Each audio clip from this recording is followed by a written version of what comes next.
Thrushmoor. It's a quiet town in southern Ustalav on the banks of Lake Incarthen. Hardly a memorable thing about it, up until recently. The city's citadel fell silent, the guards all disappeared. Then of course there was that business at the asylum. The accountsmen showed back up. They're an odd bunch, enforcers and performers. Researchers, magical scholars.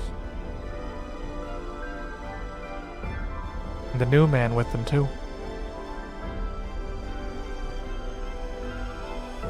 They were sent in there by the Count, though he's disappeared these days too. He abdicated his throne, left his manor atop the hill. Who knows what fate Thrushmoor will face now?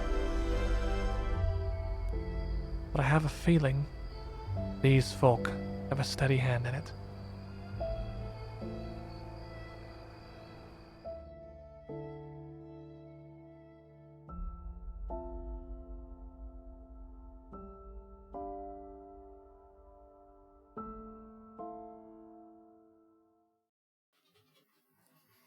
The start of a whole new saga for this party here.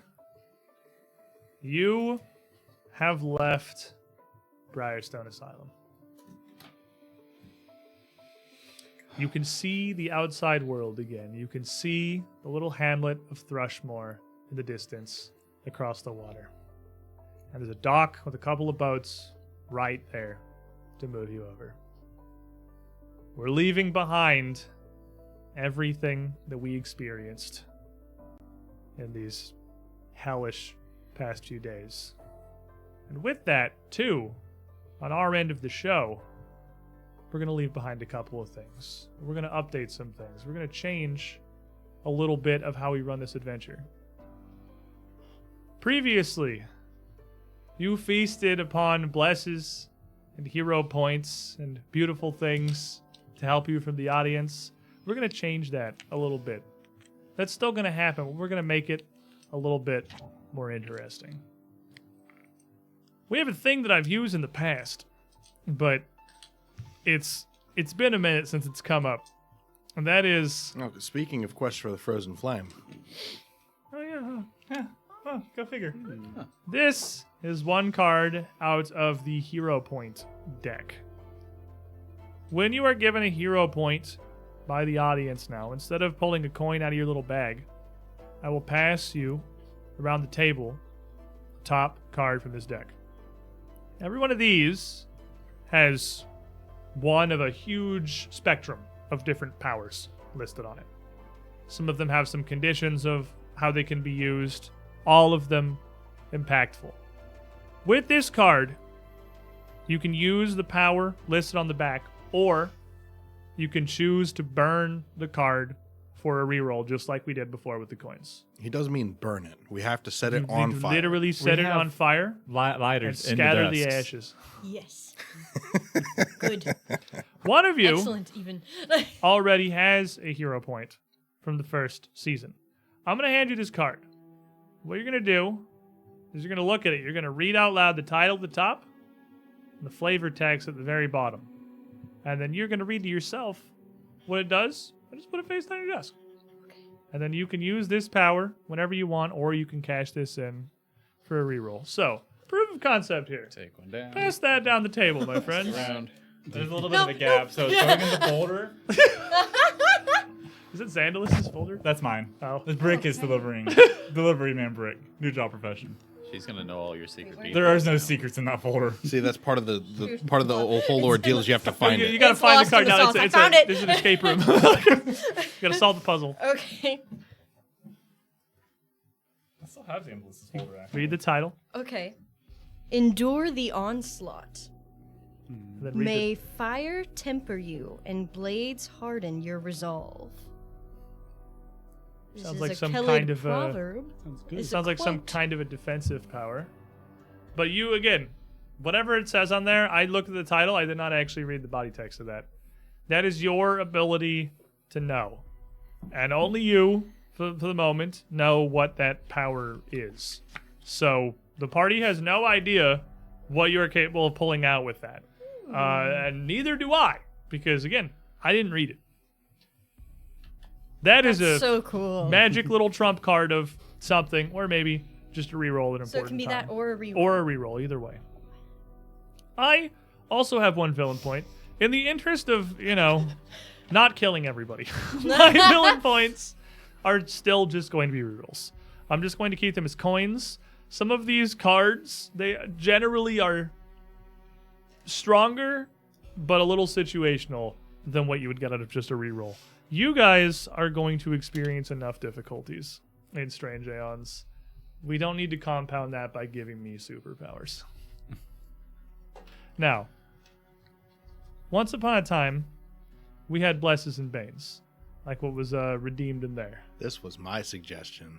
This was your suggestion. I immediately, as all suggestions brought to me by Derp, said no, that's stupid, just because it came out of your mouth. Mm-hmm. Then I thought about it, was like, it's actually cool. So, I mean, that's a proper response, isn't it? no, it's just a reasonable trained Okay, I do- reflex when he tells me things. I do the same thing too. Blesses and Banes are no longer what are going to be accessed through channel points. As a matter of fact, just by hanging out in our live streams on twitch.tv/UGT show, you will be able to hand out hero points or villain points to the party. Or, like Maverick here, you can do the direct support and give everybody a neat card. Ooh. I'm just going to hand you a stack of 5. Marcus, don't look at them. Just pick one, pass it down, and then read the name of yours. We'll just do the names because everyone's getting one. Rollback. Handoff. Hold the line. What do you want? Steady. For Steady. MD. Pierce resistance. Even coal burns to ash. Spark of courage. You don't scare me. Look how all of them are just like, no, I'm not gonna die. Last second sidestep. Over here. And I will take the villain points. Give me a second reroll for these. Oh, and speaking of chat redeems from Blade Tiger, it wouldn't be a very horrific horror adventure if it were stacking the player's favor, topping me off at 3 villain points before we even started our adventure here. You didn't have to do that. Now, where did Blesses and Banes go? Well, I'm changing them for a couple of reasons. +1s and -1s, while neat, are kind of tedious to keep track of, and it felt weird when I used them because you guys can't even actually see what I'm rolling. So you just, even if you take my word for it, you don't get the, you don't get to see, we don't get the, oh, the +1 really does it because, stuff's just happening to you. So we're going to make it very apparent what's happening. We're going to make it exceptionally clear when a Bless or a Bane has gone off. It's going to be very obvious. Don't worry. Blesses and Banes are now crit cards. Some of you may be familiar with this deck. It's a spooky deck. I may regret this, but it's going to be funny. That's Blesses exactly what I Next wanted. week. Actually, no. Blesses will apply the next time that you roll a natural 20 on an attack, or an enemy rolls a natural 1 on a save against the damaging spell.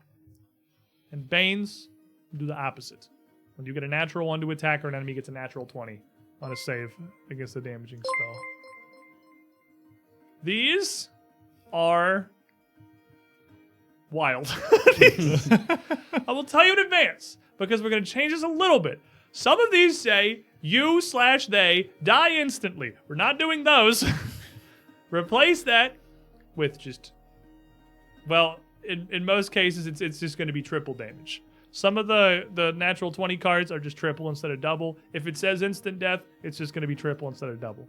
If it says instant death on the nat 1 card, we'll figure out something else. Because we're not going to kill Stub your you toe. instantly with these cards. Where I don't want the There's funny. not a lot of those. There's not a lot. I could just take them all out of the deck, but it's like 1/4 of each of the cards because they're sorted based on what kind of attack you've done. If you get one of these and it triggers, depending on what type of damage you're dealing or what kind of attack you had, bludgeoning, piercing, slashing spells, melee or ranged in some cases, they've all got a different effect that fits on what it did. So each of these cards is actually like 4 effects piled together based on what kind of attack triggered it. I will not receive these cards. You cannot bless and bane the GM anymore. A, because again, it was kind of weird applying the dice you can't see. B, because I don't need a card that says you take triple damage. That does not need to be in my hands. That's okay. Not important. Not important. What are you, a I cat? thought that was going to be the name Nyat. of somebody. Yeah. I was like, Thanks, Nyat. thanks, Nyat. Not. Finally, our wheel and woes remain unchanged because they're neat and fun. That's exactly where they were before. How neat and fun are they? They're super neat and fun. They are, I would say, an They've undeniably only good ever time. been fun times and not at all scary ones. We've lost no friends to them. No.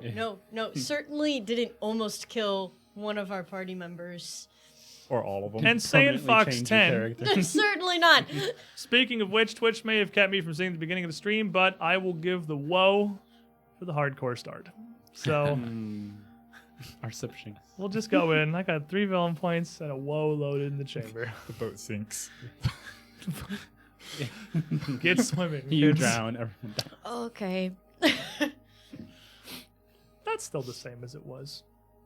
So we've got some new things in here. We're going to get some new interesting powers. The support that all of you give us that keeps this show going is going to be definitely more impactful. Definitely hero points becoming cards and bringing in the critical hit cards. Oh, baby. They are going to be more Spicy. impactful. Some stuff is going to happen when you support the show now. It's not going to be a plus or a -1 anymore. It's going to be explosions and or hellfire. If you give I'm me sweating. a crit deck card, I'll show you what happens when you one-shot somebody. But That's a threat and a promise. that aside, welcoming everyone to a new season of Strange Aeons. We stand here with this system that I have created, the stress system. And it's kind of in the spirit of the old Sandy rules in Pathfinder 1st Edition. And we have seen it come to fruition a couple of times throughout our first book for you two, specifically over there, Trey and Cammy. 2 varying results. Yeah. Two very different. different results. But before we begin, It's a 50-50. Something good happens. statistically so far it seems to be. Before we begin, let's briefly go back through this. Our newest member of the party here, Marius, we found the asylum.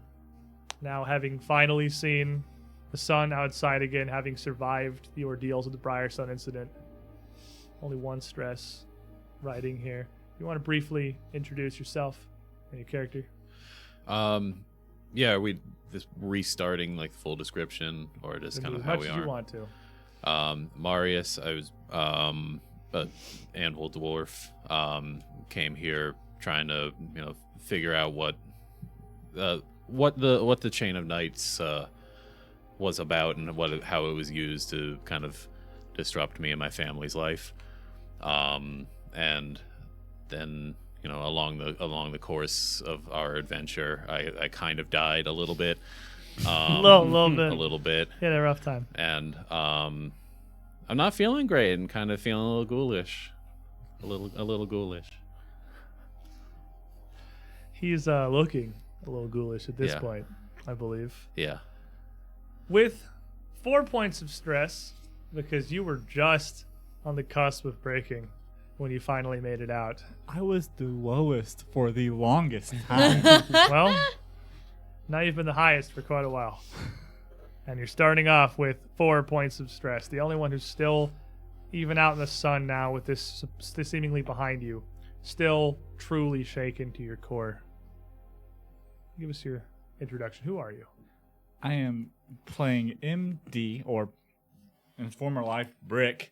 Brick. He's a hulking mountain of an orc, 6'8", just bulging. He's covered in these scars. I'm covered in these scars. These almost like ritualistic is the word I'm looking for. Thank you. It escaped my tongue. I felt it fit good. Yeah, ritualistic scars adorns his arms, and you can even see underneath his cut-off sleeve that go up into his chest as well, and then one large scar on his forehead leading back to the back of his head. He is wearing a breastplate made out of furnace door still, and he's kind of wary at this point. Things happen often and quickly, and people get in danger very quickly. So he's just kind of always looking around, making sure everyone is okay, and Cammy isn't running off somewhere. On the other side of the table here, we have two that are currently at 0 stress, but Technically, not because it was managed well, I'm at 0. She's at 10. but more so because I reset. they both were tested a little bit, I'd say, by the trials in Briarstone Asylum, and each of them reacted in a bit of a different way. Let's start with you. Who are you? Trey Huglum the Unbroken. The only one to come out of the asylum with a smile on his face and his sword raised high.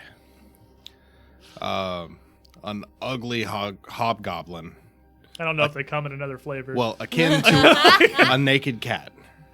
Like one of the hairless cats. It's about what you see when you look at his face. It's got that wrinkly forehead. wrinkly kind of thing. forehead, that whole shape to it.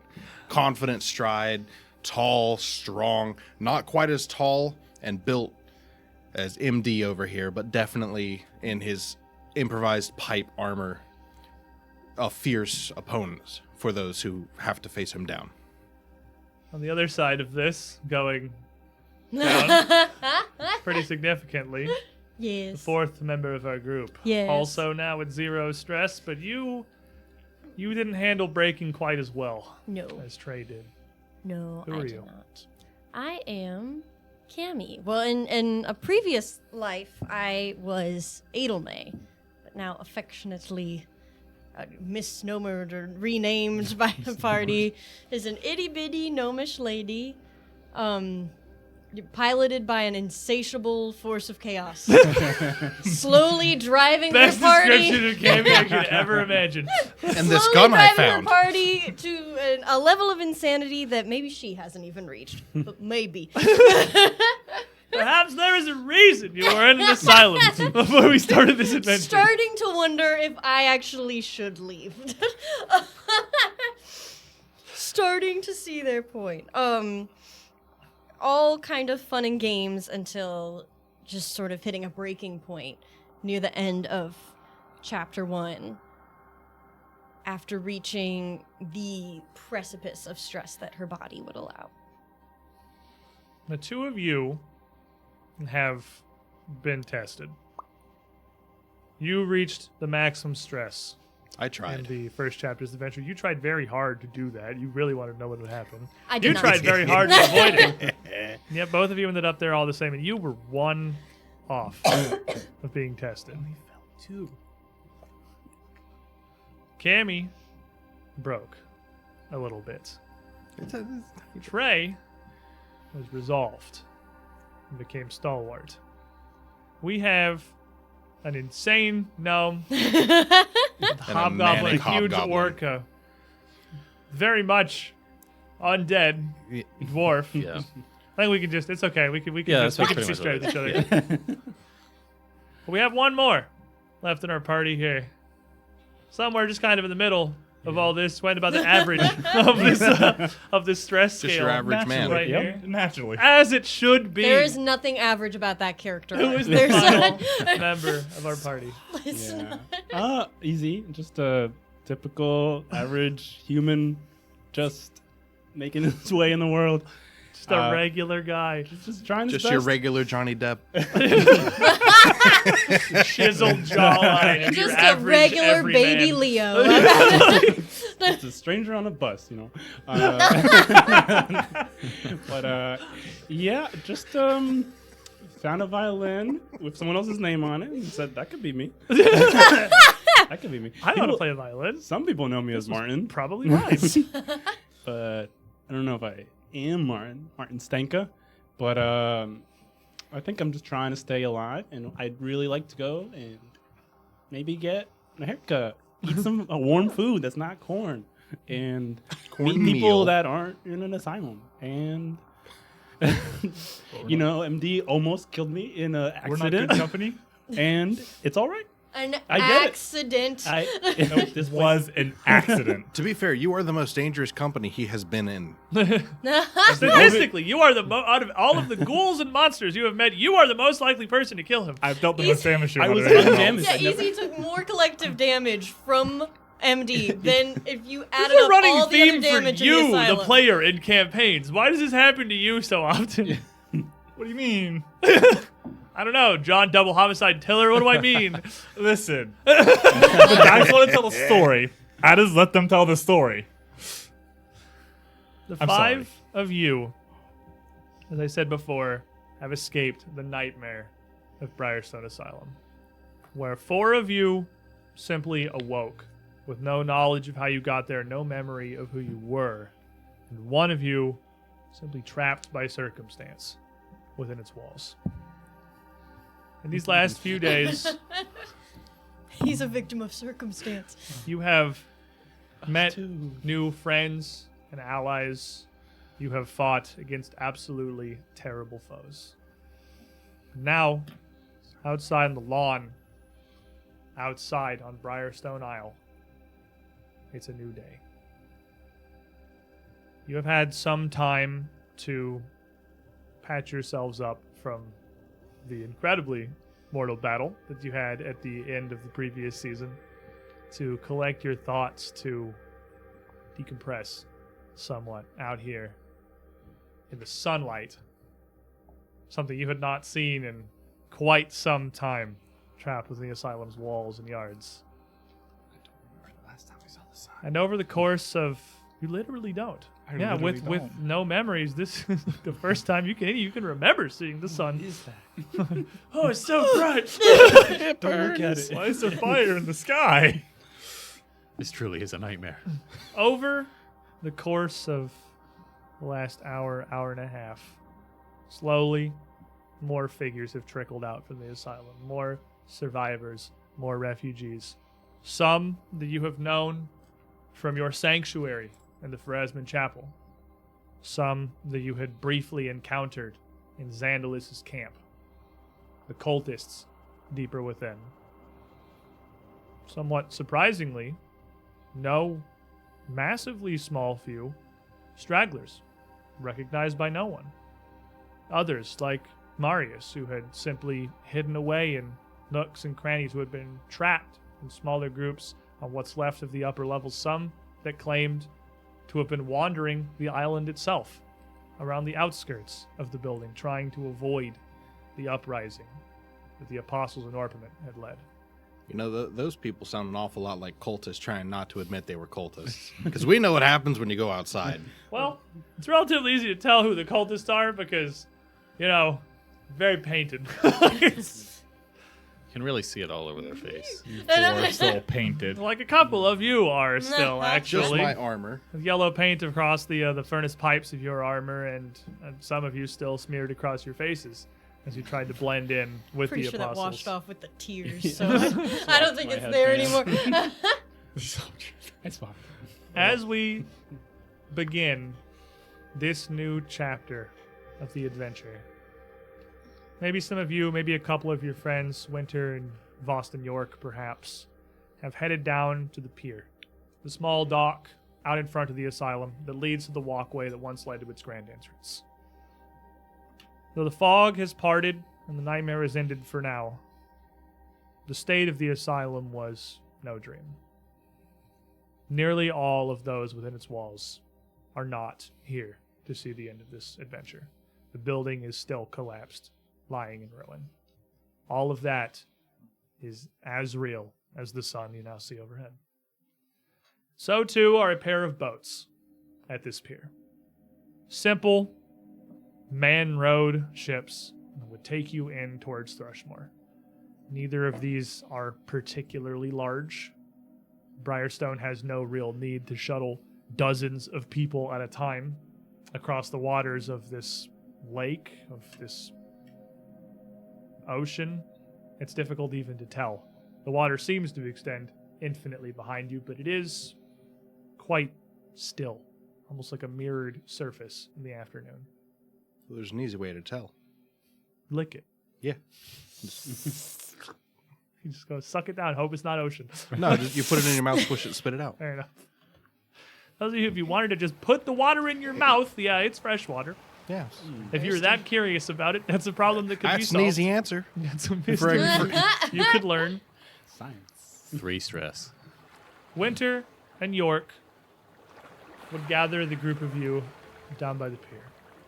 2 of perhaps your closest companions you had met during your time in the asylum. The 2 who had headed up the group of survivors you first met in the chapel. York, bow slung over his shoulder still. Just kind of look across the group of you and nod towards the boat. Well, never really been in charge of moving the thing myself, but I've been across here for shifts for years, and it doesn't look like it's that difficult. It'll help row. How hard can steering a dinghy be? We can see Thrushmoor. You can see Thrushmoor. The town is distant. The journey on the ship is going to, or on the boat, it's not worthy of being called a ship by any stretch of the imagination. Dingy. Is going to take some time. It is small and distant, but you can see the little pinpoints of lights and windows and little wisps of smoke rising from chimneys. You can't see like other bigger boats over there. Fishing You can boats? see that there would be some larger boats, and you could certainly see some fishing boats scattered out across the surface of the water around. Absolutely, you would. What time of day is it? It would be probably mid-afternoon by now. The sun, having passed its zenith, started to head down towards the horizon, maybe like 4 p.m. Well, we're not going to make it over there if we don't start. It really can't be harder than fighting off a nightmare. I figure these... Never taken more than a dozen people in one of these boats at once, but we've never really had any particular need to. So, All we got to do is get back and send a bigger boat. if we can... Well, we'll have to see what we can find. I don't really have any dock contacts. Most of the people I know are my family or we're here. And Winter nods, a hand on her spiraled Pharasman pendant, as near always it is. Well, once we return, I'll seek out Royal Accuser Omari. She can commandeer any ship that she needs. She's got the authority of the authority of the country behind her. I'm sure she'll be understanding and lend a kind ear. I'll make my way to her, and we can organize passage for the rest of those here on the island. And she just sort of looks over towards the, surprisingly at this point, kind of mixed group of survivors. It's not mostly all of the chapel survivors on one side and the cultists on the other. They have intermingled. They are just people. But one of them does sit back a bit separate from the rest, sitting with his back against the wall of the asylum itself, out next to the door. Legs just splayed out in front of him, a book in his hand. His silver hair pulled back into a tight ponytail is Oliver Zanglis.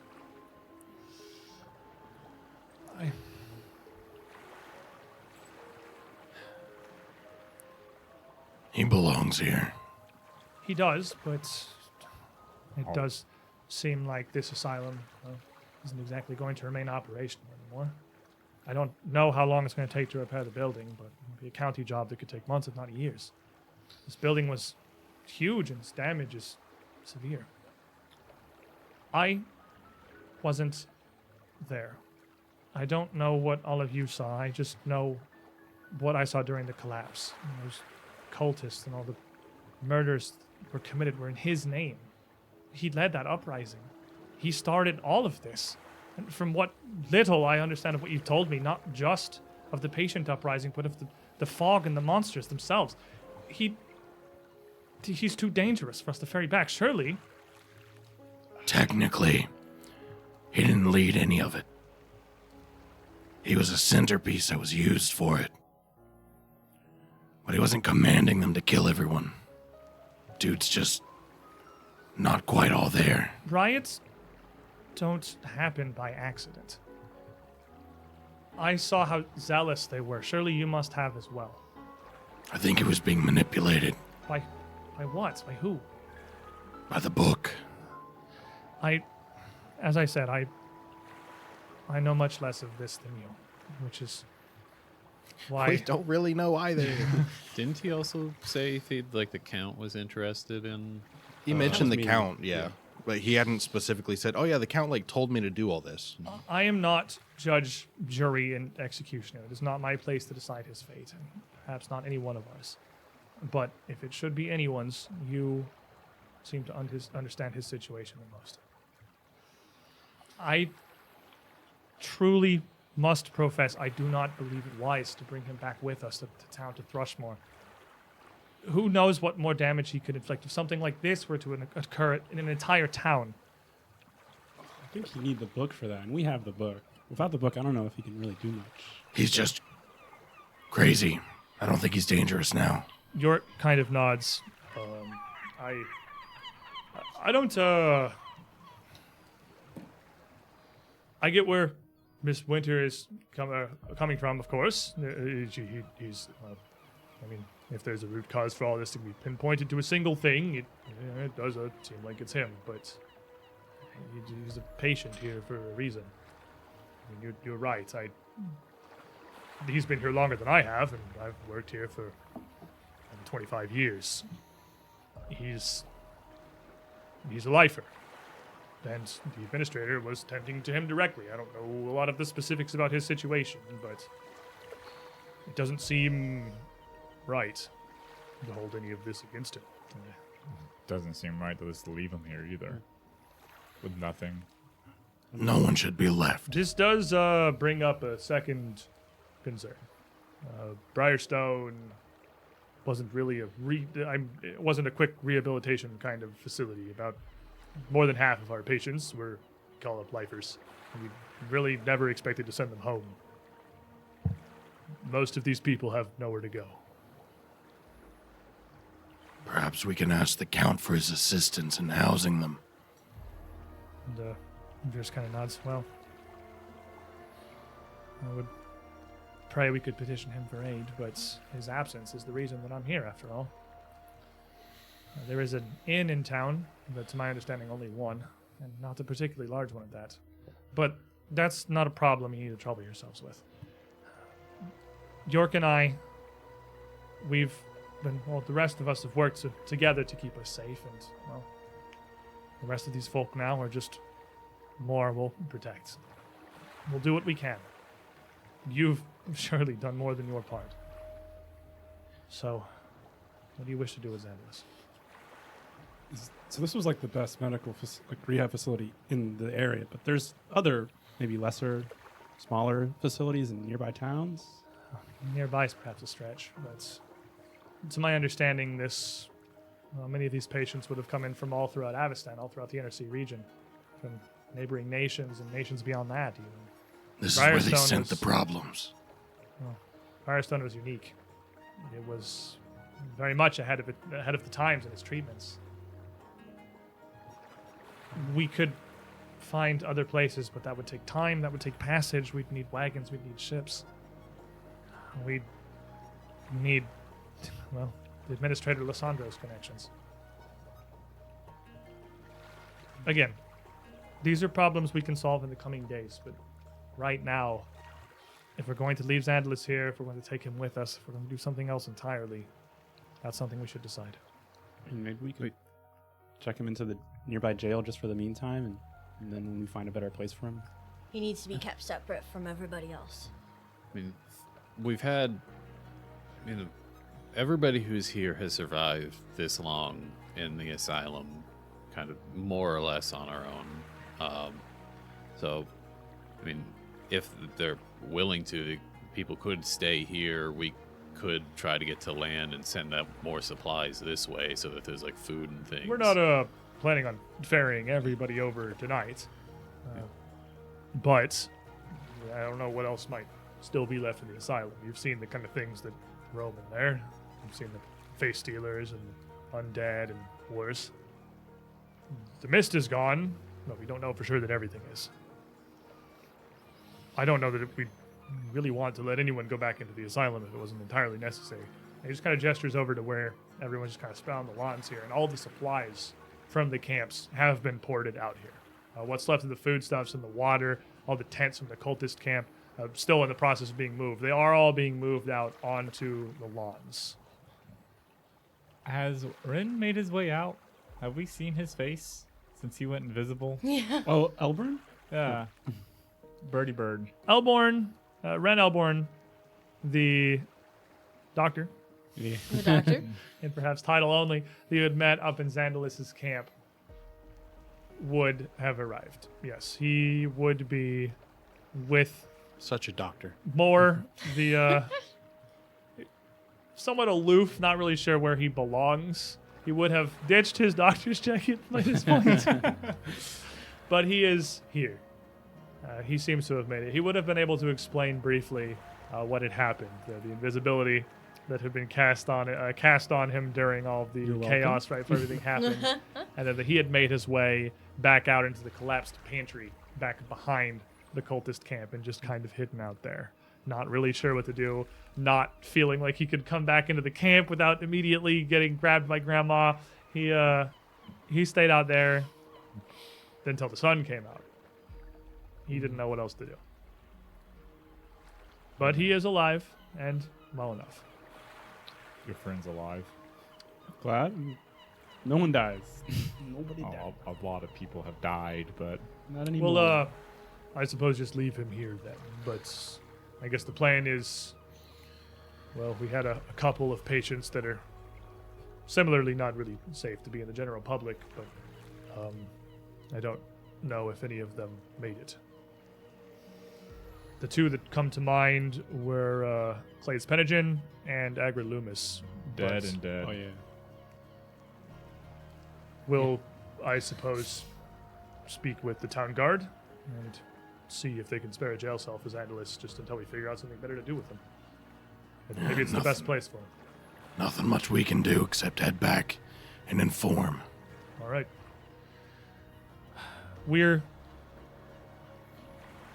I'll help Ro. Winter wants to head back to make contact with Accuser Amari as soon as possible, so we're still sorting everything else here.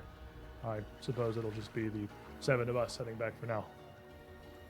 Not really sure what to do with everybody else.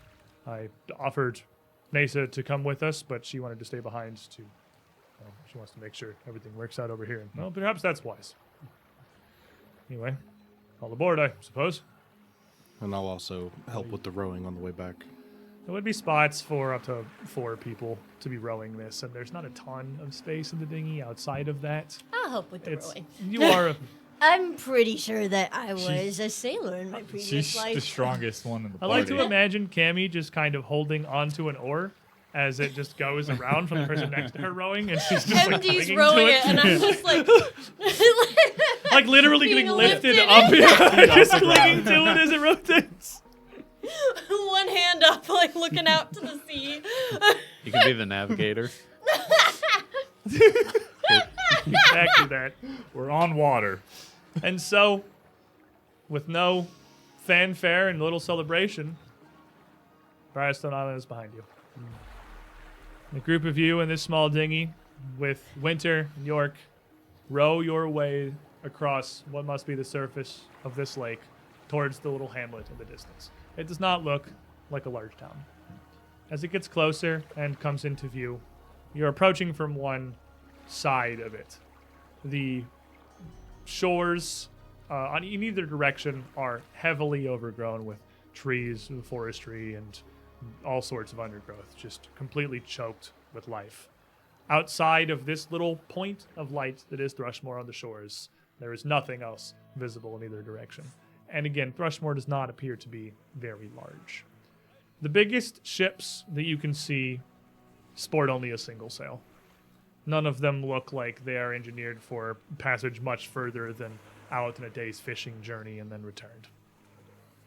But as you approach, seeing the thatched roofs, seeing the lights in the windows, seeing dock workers moving about the various piers outside the town, seeing life, a city, perhaps not quite so splendorous to be called a city, but a town living life as if little was wrong.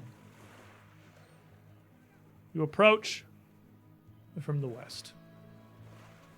Thrushmoor appears to be straddled across a couple of different islands that poke out a little bit into the bay. Much of the city built up on the shores, but 2 smaller land masses with a couple of bridges interconnecting the 3 of them rise up from the flat surface of the lake.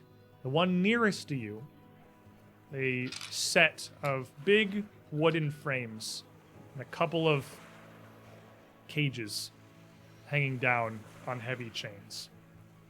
Most of them empty. One with a long forgotten sun-bleached skeleton sat inside. People cages, not like People. animal cages. Okay. Like prisoner. Okay, not like cages, crabs. Just kind of hanging down off the side of this large rolling hill that is this small little island. Again, all unoccupied for now, save for the one. You can see these chains connect up through a pulley system to a prominent gallows at the very top of the hill. The first thing you see, the closest point of Thrushmoor as you approach. Lovely. And as you row in past this, making your way to just the nearest pier, with no real direction to go anywhere else, the 7 of you moor your boat, tie it off, and again unceremoniously disembark. You're surrounded now by small dock buildings, storage warehouses, one larger building that appears to be the indoor fishmonger's market, and the hill next to you, save for that gallows, seemingly unadorned of buildings. A couple of workers that are moving around, porting goods between buildings, moving crates, barrels, fish, working with rope and lines, or repairing ships in a small dry dock nearby, pay you no heed. No dockmaster asks for toll or fee. Nobody really acknowledges you at all. You just kind of pull up, and there you are. Weird, because it's a very knowledgeable party. Very much knowledgeable Very party. distinctive party as well. You're quite the characters, just visually. But as you step out onto the dock, the boat tied off York stands for a moment. Well, I don't really know what to say. Thought there'd be more fanfare. Yeah. Something. People. Didn't send notice that there were heroes coming. A parade. Well, It's suppose everything- entirely possible no one even knew it was happening. It sure doesn't seem like it's. What's the? I don't know what this looked like from the outside, but as you turn and look from here, Briarstone is far enough in the distance that you can see it. You can see the island it's on. But if you didn't know what had happened, it might look like nothing was wrong. If you didn't know the building was supposed to be a little bit taller, Well, like from the far damage away, isn't Yeah. even visible Yeah. from here. Like it just looks like a small little stone keep on an island Well- a ways out in the lake. Would there have not been a huge cloud of yellow mist I all don't around? we there? don't know. I'm certainly not the one to ask that question to. You got to go ask the Yellow Mist. Or ask the residents I'm- of this lovely little town. I'll take this dinghy back over to the island later this afternoon to see if anyone else that has places to stay here can return. But for now, I guess I'm going to go home. Fair enough. This feels like a strange goodbye. I profoundly owe all of you my life, Winter as well. But I don't really know what to say. You're a bit many to invite over for dinner, I'm afraid. Well, don't be a stranger. You know, we're here. Well, I'll be around, and hopefully I'll be seeing you. Yeah, good job surviving. You too. And also with you. Best of luck with whatever it is you seek here, I guess. And clearly an awkward goodbyer. Don't even know what I'm seeking. York heads off the dock and towards Thrushmoor proper, leaving just the 5 of you and Winter standing there. That's a fair question, I suppose. What do you intend to do? Get a couple of these bigger boats to go out there. Tell them there's been an accident. Find a place to sleep on a comfy bed. I'll be returning to Royal Accuser Omari and asking her for assistance in that case. I'll see what we can do, if we can find them places to stay, or at least some comforts proper. Is the accuser here in town? You have like a temple in town to Pharasma or something, or? Well, yes, on both fronts. There is a Phrasman temple here, but Accuser Omari is still with the Sleepless Agency, I believe. Sleepless. It's a local group of detectives that we had petitioned for some aid trying to track down some leads in the town. They knew the area a bit better than we did. Of course, none of us are from here. But I suppose this does raise a question. And she just sort of looks at the ground for a minute and grabs her pendant again, like she doesn't really know what to say. I have no right to ask this of you, and I'm certainly not going to demand it. But I am certain that you four at least, are the group that I was sent into Briarstone to find. The group that Accuser Omari wanted to speak with, but she was hoping you would have some kind of lead as to the whereabouts of the Count, and seeing as you don't even remember your own names, and I can't imagine that any information you have will be of much value to her. But Well, we did suss out the names actually, but not much besides. I feel it would be remiss of me and my duties not to at least ask you to join me in meeting with her. Yeah. I imagine it will be brief. I do want to maybe hire a private investigator and investigate myself. We've Find got out. absolutely nothing else to What do else am I than gonna come do? with you. We don't have money to get an Oh, we inn. have we money. have money. We have money. Yeah. I don't have money. Clay's had a stash. I've got a good recommendation for a private eye. Hundreds of copper and silver. Don't know what that was. Never That's what I mind. wrote. We're rich. You did find a pretty good sack of cash back in Clade's Nowhere to stash. spend it. Doesn't matter. None of us have jobs. Oh, we're Do rich. have a We don't magic need that now. sword. We've got swords and money. According to this, my occupation is tax collector. I'm pretty sure that Taxes. these are fake. So This was a gift from Clay. Well, they certainly look It's been official. taxed. They have the Briarstone seal upon them. speaking of You know, Cammy, I think you're just being a little paranoid. I don't think that that's the case, and I don't know why you would say that. This file seems pretty legit for me. So It even has my picture on it. so everybody who is in the asylum is just good to go, right? I mean, I'm certainly not going to keep you. Okay. We're, again, I would ask that you come with me, and perhaps the Sleepless Agency may be of aid to you as well. Yeah. We're like released. I mean, Am I being there's Am I being detained? there's nothing forcing us to stay. I can't speak on the authority of the Briarstone Asylum or Administrator Lissandro, but I Like don't imagine there's much to keep you at this point. it's safe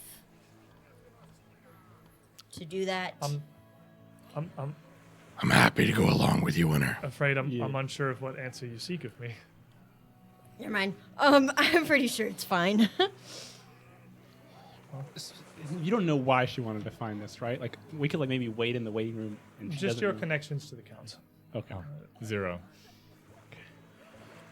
Marius has been kind of covering up a little bit, kind of just trying to avoid Covering up the ears. Hole in avoid his Winter's Oh my a god. little bit. But Chilly out here. I've been wanting to see the Count too, so I'd be happy to join as well. Now, you are the only one here who has any recollection of this town. Because you four, as far as you're concerned, you've never been here before. I mean, you're all but certain you have, but you don't recognize any of it. Nothing's familiar. Marius, you were here just a little over a week ago. And you yourself had sought the Sleepless Agency, trying to find some assistance in tracking down the Chain of Knights, which you now have. Yeah. The book that may well have started everything so far. Okay. Yeah.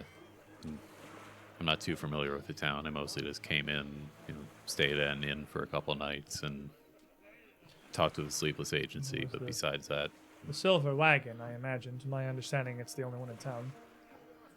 But you may want to seek a healer of some kind. I mean, I could try my best, but you seem to have fared far worse than your allies. I'll be fine. I've been through worse, I think. Positively ghoulish. He needs a specialist. I'm a doctor. I'm sure and I Winter- can't do anything with that guy. I'm sure Winter has a great spell for you. It's called Avada Kedavra. I'm having trouble keeping track of all your past professions. Doctor, sailor.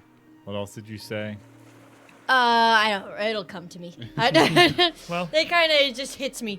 She's a normal mini hack. there's only a couple hours. There's only a few hours of daylight left, and the Sleepless Agency is, well, you can see it from here. And she points to a building, what would be on the other side of Thrushmoor, which is not a great distance. That is one of the few buildings that kind of stands tall amongst the rest. Most of the structures in this little village are relatively small.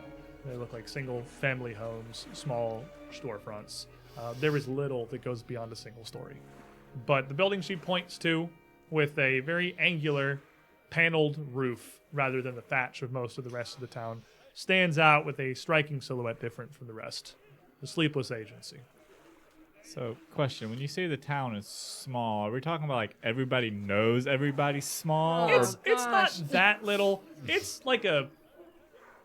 It's not quite a 1,500 hamlet. people. I can Are give we you a gonna number. make a that's a- I can literally give you Are a we number. gonna- I want to A say it's juicy like little scandal. it's like 1,500 That's like people. everybody knows everybody's size. It is. Oh no, it's much larger. It's a good deal. It's like 4,000 Okay. inhabitants. The So people Okay, who ship everyone- us it's off. not like there are 7 families here. It's- Okay, so everybody knows most of everybody. Yeah, it's like a half Ocala.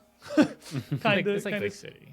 And it's yeah, so like it's like a town. That's I got pretty you. small. It's a That's town. pretty small. Yeah, is- it's like they have one inn, but like it's not a little nothing hamlet. Like they've got piers and wharfs and They have fishing boats trade and like and- they've got trade. Surely they have like a guard. You can see on the further inland, up on another hillock, they have like a citadel. There is a decently sized full like castle, like full walled fortress sitting up on the hill over the city. You can Alright. see a couple of larger buildings. There's a pretty large manor complex on another rising hillock out just inland from where you are. Like it's big enough where someone will look you in the eye and say, "My mom worked with your mom." yeah, Yeah. it's like Yes. you will absolutely just go to the tavern and bump into half of the people that you know on any given day, but it's not everybody knows. Like Well, it's not we won't do Yeah. that. Well, they will. We Yeah. won't. Yeah. everybody's not going to instantly know you guys from whatever you were before. It's not that small. I have that knowledge. Can That's- unironically, who are you? Sorry, Bad with remind me. names. Yeah. New memory. Who this? New phone. New Who ma- dis? Should we go to the tavern first and then the agency? And should we clean up? Are we I don't think presentable? we're presentable. You had at an all. hour to clean up back on the island, but was Just take a as dip well in as the you water. could back over, like with the supplies you had. So like you're cleaned up ish. I mean, you guys have been attacked by a lot of things. Your clothes are probably I- kind of ragged and stained. There's only so much you could do about that. But Gonna be honest with you, Winter. As much as I want to go talk to whoever, a warm meal sounds really nice right about now. it's more than fair. As I said, I'm certainly not going to force you. But if later this eve, perhaps you would join me at the Sleepless Agency, and I could introduce you to the Royal Accuser, then we can put all of this behind us and move on with our lives, hopefully. I still have work yet to do here. And the Grey Lady has called upon me to aid as I can on behalf of her and my cloister. So I'm not through quite yet, unfortunately. Sounds like a plan to me. And I'll head to the agency. I recommend perhaps... She just kind of winces a little bit. The Stain, I suppose, is the larger tavern in town. I'll let the name run you off. It does seem to be fairly nice. Stain? Not, What kind of stain is it? I didn't ask. L. Okay. I'm not much one to indulge myself, but most of my former companions who went to the island with me were there often. The proprietor is apparently a very nice fellow. Oh. It's warm. They have food. They have mead. They I'm have ale. sold. I'm kind of feeling like I mean, I indulging think- myself. I think this party fits well into the stain. Maybe it's pronounced Stein. Look at all of us just covered in stains. Cammy's just. No. I kind of indulge myself a little. Well, I suppose here's where we part our ways then. Hopefully they'll cross again. We'll see you soon, winner. Hopefully this eve. Not this year, not yet. And she too will head in from the piers, leaving the group of you to explore Thrushmoor yourselves. What do you guys say? Hungry? We're here. We did it. Just take off running. We got away. You excited? Cammy excitedly takes off, leading the group of you into the town of Thrushmoor. You make your way in. It seems again Bust normal. open the doors. It's almost odd to you. The doors get busted open. Everyone looks over. There's It's nothing like a there. Western. I'm like saddling up inside. Camera pans down. It's almost strange to you. Maybe I don't know how shaken Marius is by the last couple of days, but with the last few days being literally all of your memories, a town, quiet, going about business as usual, almost seems alien. Strangely, it gives most of you more of a feeling that something is wrong than even the mists around the asylum did the last couple of days. Especially for one of you, who, your excitement notwithstanding, now kind of surrounded by people just going about their daily business, going about their lives. And that. And a cat just wandering around the docks doing his thing. Nice little reminder from that cat. I'm still packing a woe. We'll get there. You head into town. Roll a perception check for cat. As you head to the town, It's a kitty. It's a cat. I You thought it was a would- dog. you would notice a kind of unique feature of Thrushmoor that is, well, Everything. rather interesting. I don't know if art is I guess it's art mural on the side of one of the warehouses in the docks as you make your way away from the piers. There is a man with a bucket and a mop just doing his best to clean off the side of a warehouse, which upon it has an eerie scene and what almost looks like a thick yellow chalk, a surreal cityscape just sketched across the side of the building. Does it have a tower? It does not. That you Okay. see. Does it look? But it is like halfway I'm gonna scrubbed off I the want side to of this. approach the cleaner dude. Yo, Hello? hi. What's this? Is some hooligan? Whatever vandals are doing it, are gonna get what coming to them as soon as the guard comes back in town. Sick of cleaning this crap off the warehouses. Has there been more than one? There's been plenty, more than enough. And it's always this scene. It's always something like this, some sprawling set of buildings, sometimes a weird moon, sometimes a tall tower, sometimes a bay. Whatever kind of art's gotten into the minds of the hooligans doing this is really starting to wear on my sanity, I tell you that. I just look at Trey like, I thought it was over. Does Excuse me for a moment. They're it just look gonna like duck around a Xandalus's? corner, just scream. It looks very similar to Xandalus's charcoal drawings, yes. It looks strikingly similar to Xandalus's charcoal drawings. I don't think it'll be over till we get our memories back. And where did the guards aren't in town? Oh, they're all shuttered up in Fort Holocaust. Why? I don't know. I don't do their payroll. Look, you want to help? I'm a little busy at the moment. You're doing a fine job. You can pick up a mop or you can move about your day. I pick up a mop. I move about my It's day. kind of sarcastic. There is not another mop. Yeah, You would have to go find take another it out mop. of his All right, hands. where's a mop? And I'll pick up a mop. Are you gonna be? Are you serious? I'm serious. Got a lot of pent up energy. Hands in you me. his. I can go find a street broom, I suppose. I'm not paying you for this. I ain't got the spare coin for it. That's fine. I looks across the party and heads down to the Don't warehouse. want to. You don't want to hear about my day, buddy. No, we just walk away with his mop. It's the perfect crime. Free mop. He handed it to us. It's He ours gave it now. to us. I mean, he walks into the building. Are you? You got a mop. What are you doing? You mopping? Mopping. Just mopping. Well, we I don't like this drawing any more than he does. That's fair enough. After a few moments, the man reemerges with a fairly wide-headed, like street sweeping broom, and just has the other side and starts just trying to scrub it off with force, which seems to be a bit less effective than the mop is. What are they even So, using? are you saying that this drawing was put on this wall within the past 7 days or so? This just showed up last night. I'm just now getting through my day and finally getting time to get rid of the thing. But the other ones have been happening the last few days. Grab the broom. I don't know, last week or two, probably these vandals have showed up. It's not just here, they're all throughout town. It's not like they're that common, it's not a plague or anything, but, you know, every couple of days, one or two of them shows up on the side of a building, and enough of them show up on warehouses that I've got to clean. It's starting to be a right pain in the arse. I'm sure that's going to be completely done and over with. If I get my hands on whatever vandals are doing it, you sure will be. I'll throw them right in the lake. Or put them in fort myself. Oh, they're very talented. And they're very good at drawing. You know, as much as I want to just say something negative, it is an interesting design, I'll give them that. Honestly, were it to me, I wouldn't even be in a huge hurry to remove the thing. But, you know, I ain't supposed to be here and all that. Maybe Doing what I can. Yeah. So I Just just sitting, scrubbing.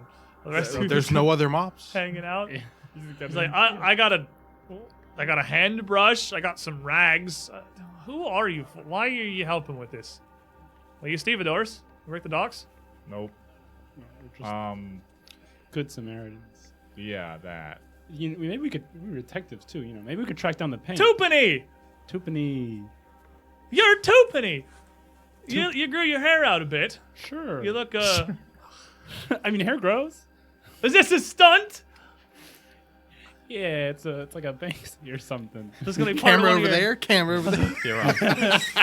What is this? Some kind of I don't know. What are you?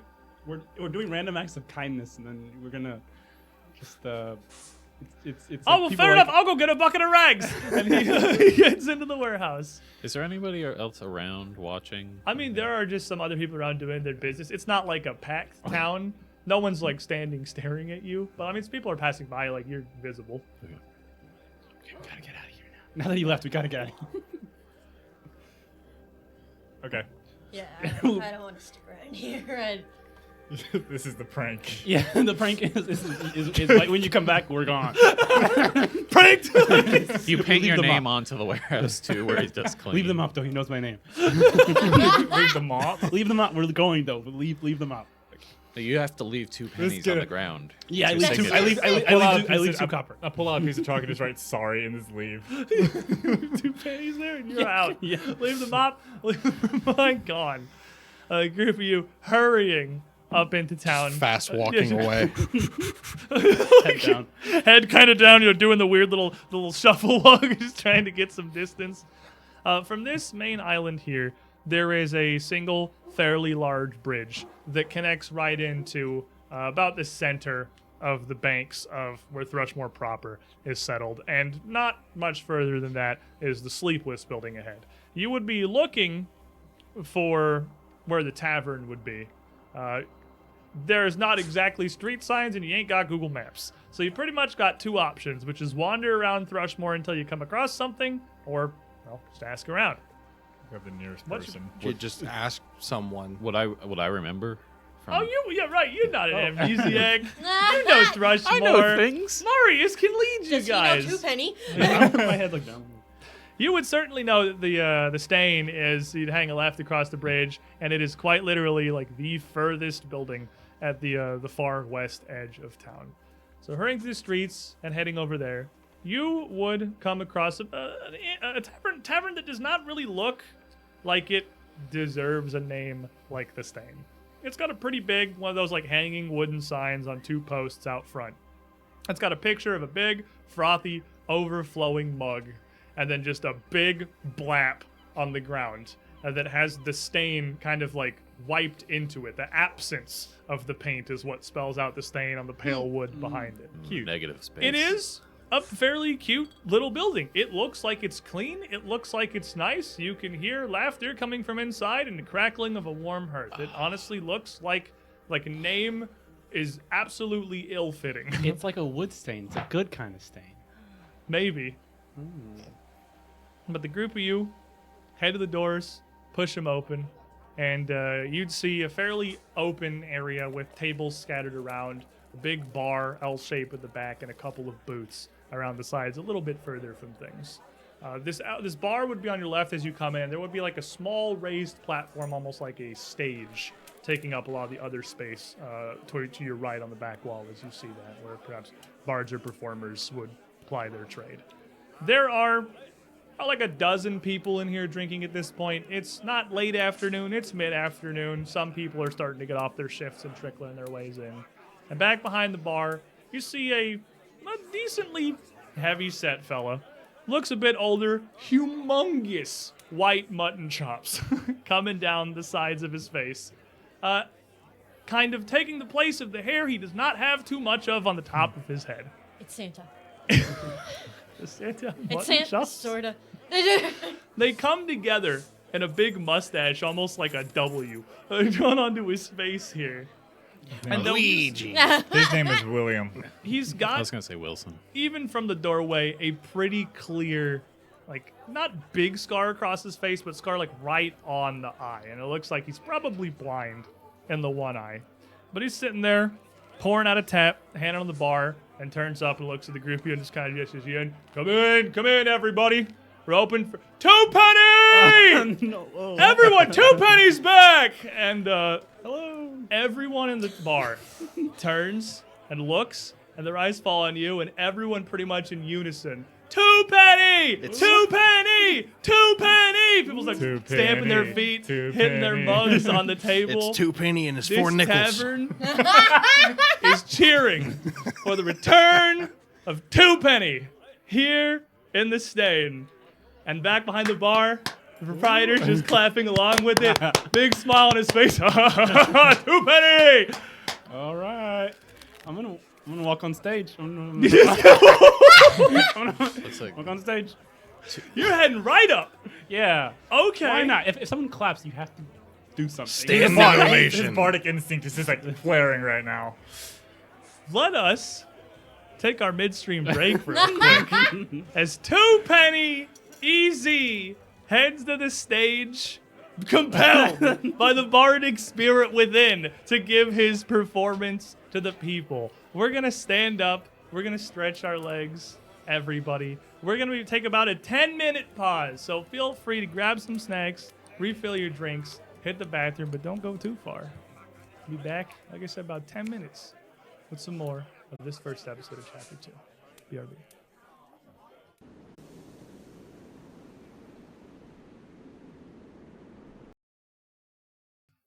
Welcome back, everybody. Boy, howdy, does it sure just feel weird still to talk into the mic and not hear all the echoing. That's going to take me a minute to mentally adjust to. Just start raising the volume until you hear an echo. We were screaming at the test stream yesterday, and it was all fine. Corey was shouting like a screaming. madman. There was nothing soundproofed. Before we dive back into our adventures here in Strange Aeons, let us quickly go around the table and introduce ourselves. I'm Kevin. I play a normal human bard named Easy.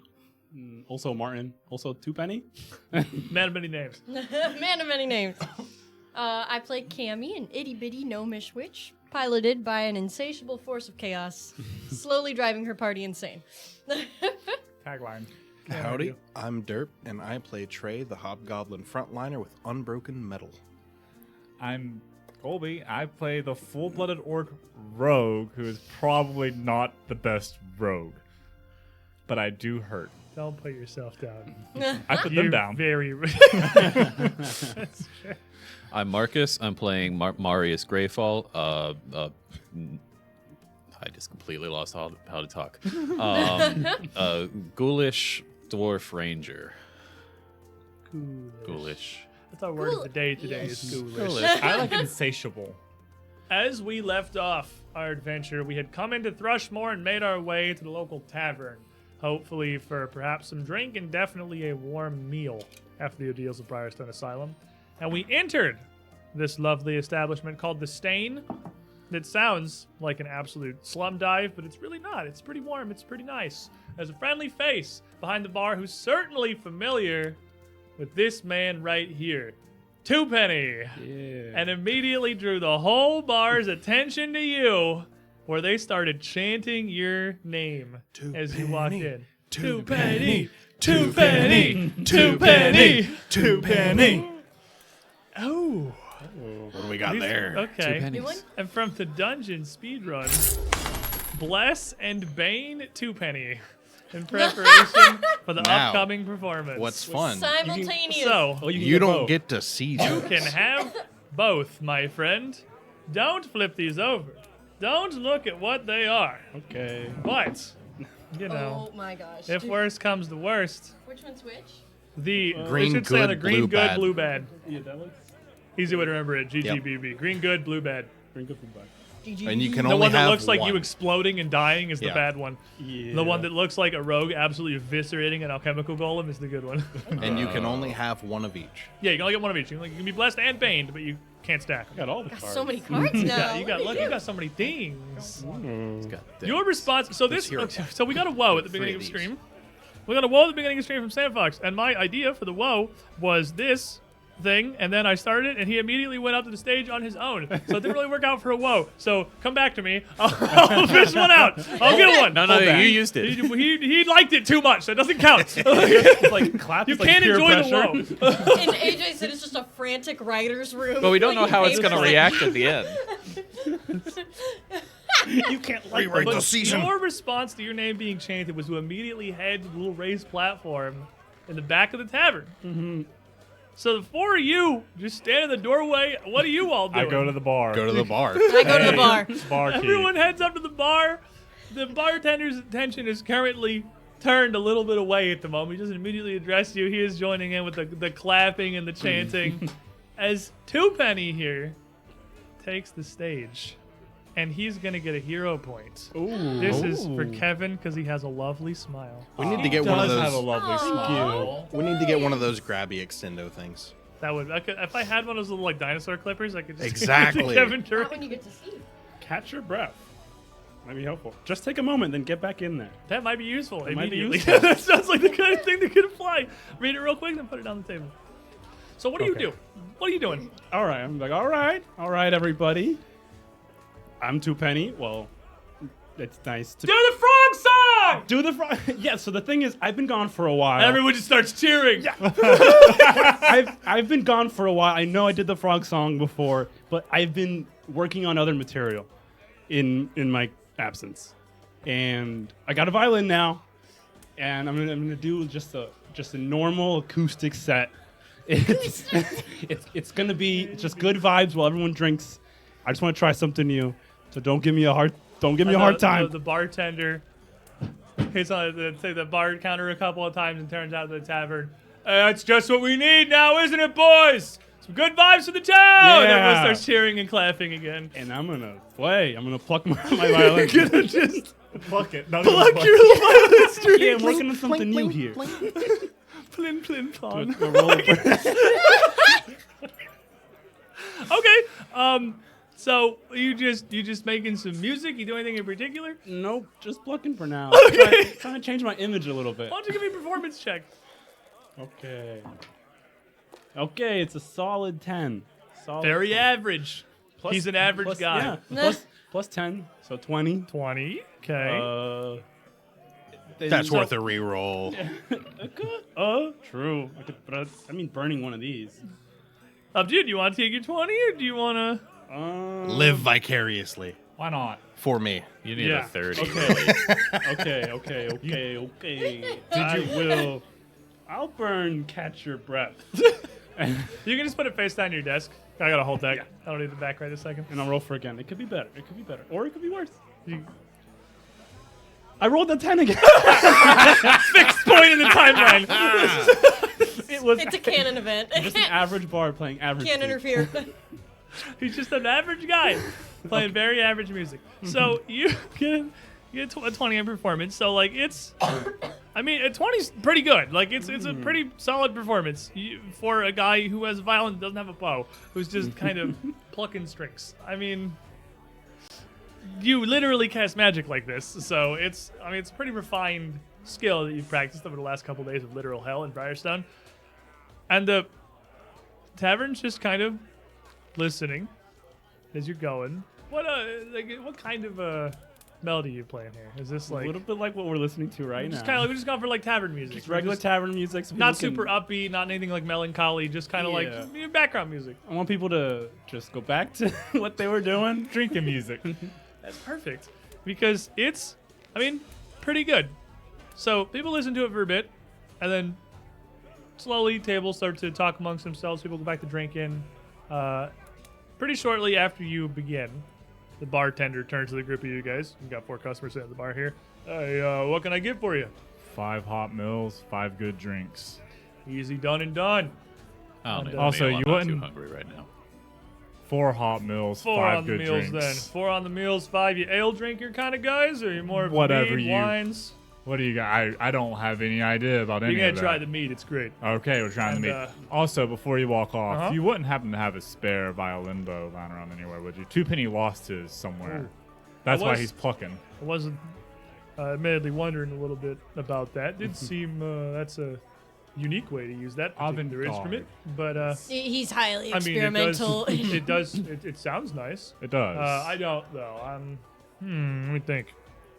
Not really sure where to even go for that. You could try up an eye market, see if they got something. I don't know many merchants that maybe I gonna be was- willing to sell you just that, but I was just hoping maybe a random performer's lost their we don't violin get many bow. performers here in Thrushmoor, honestly.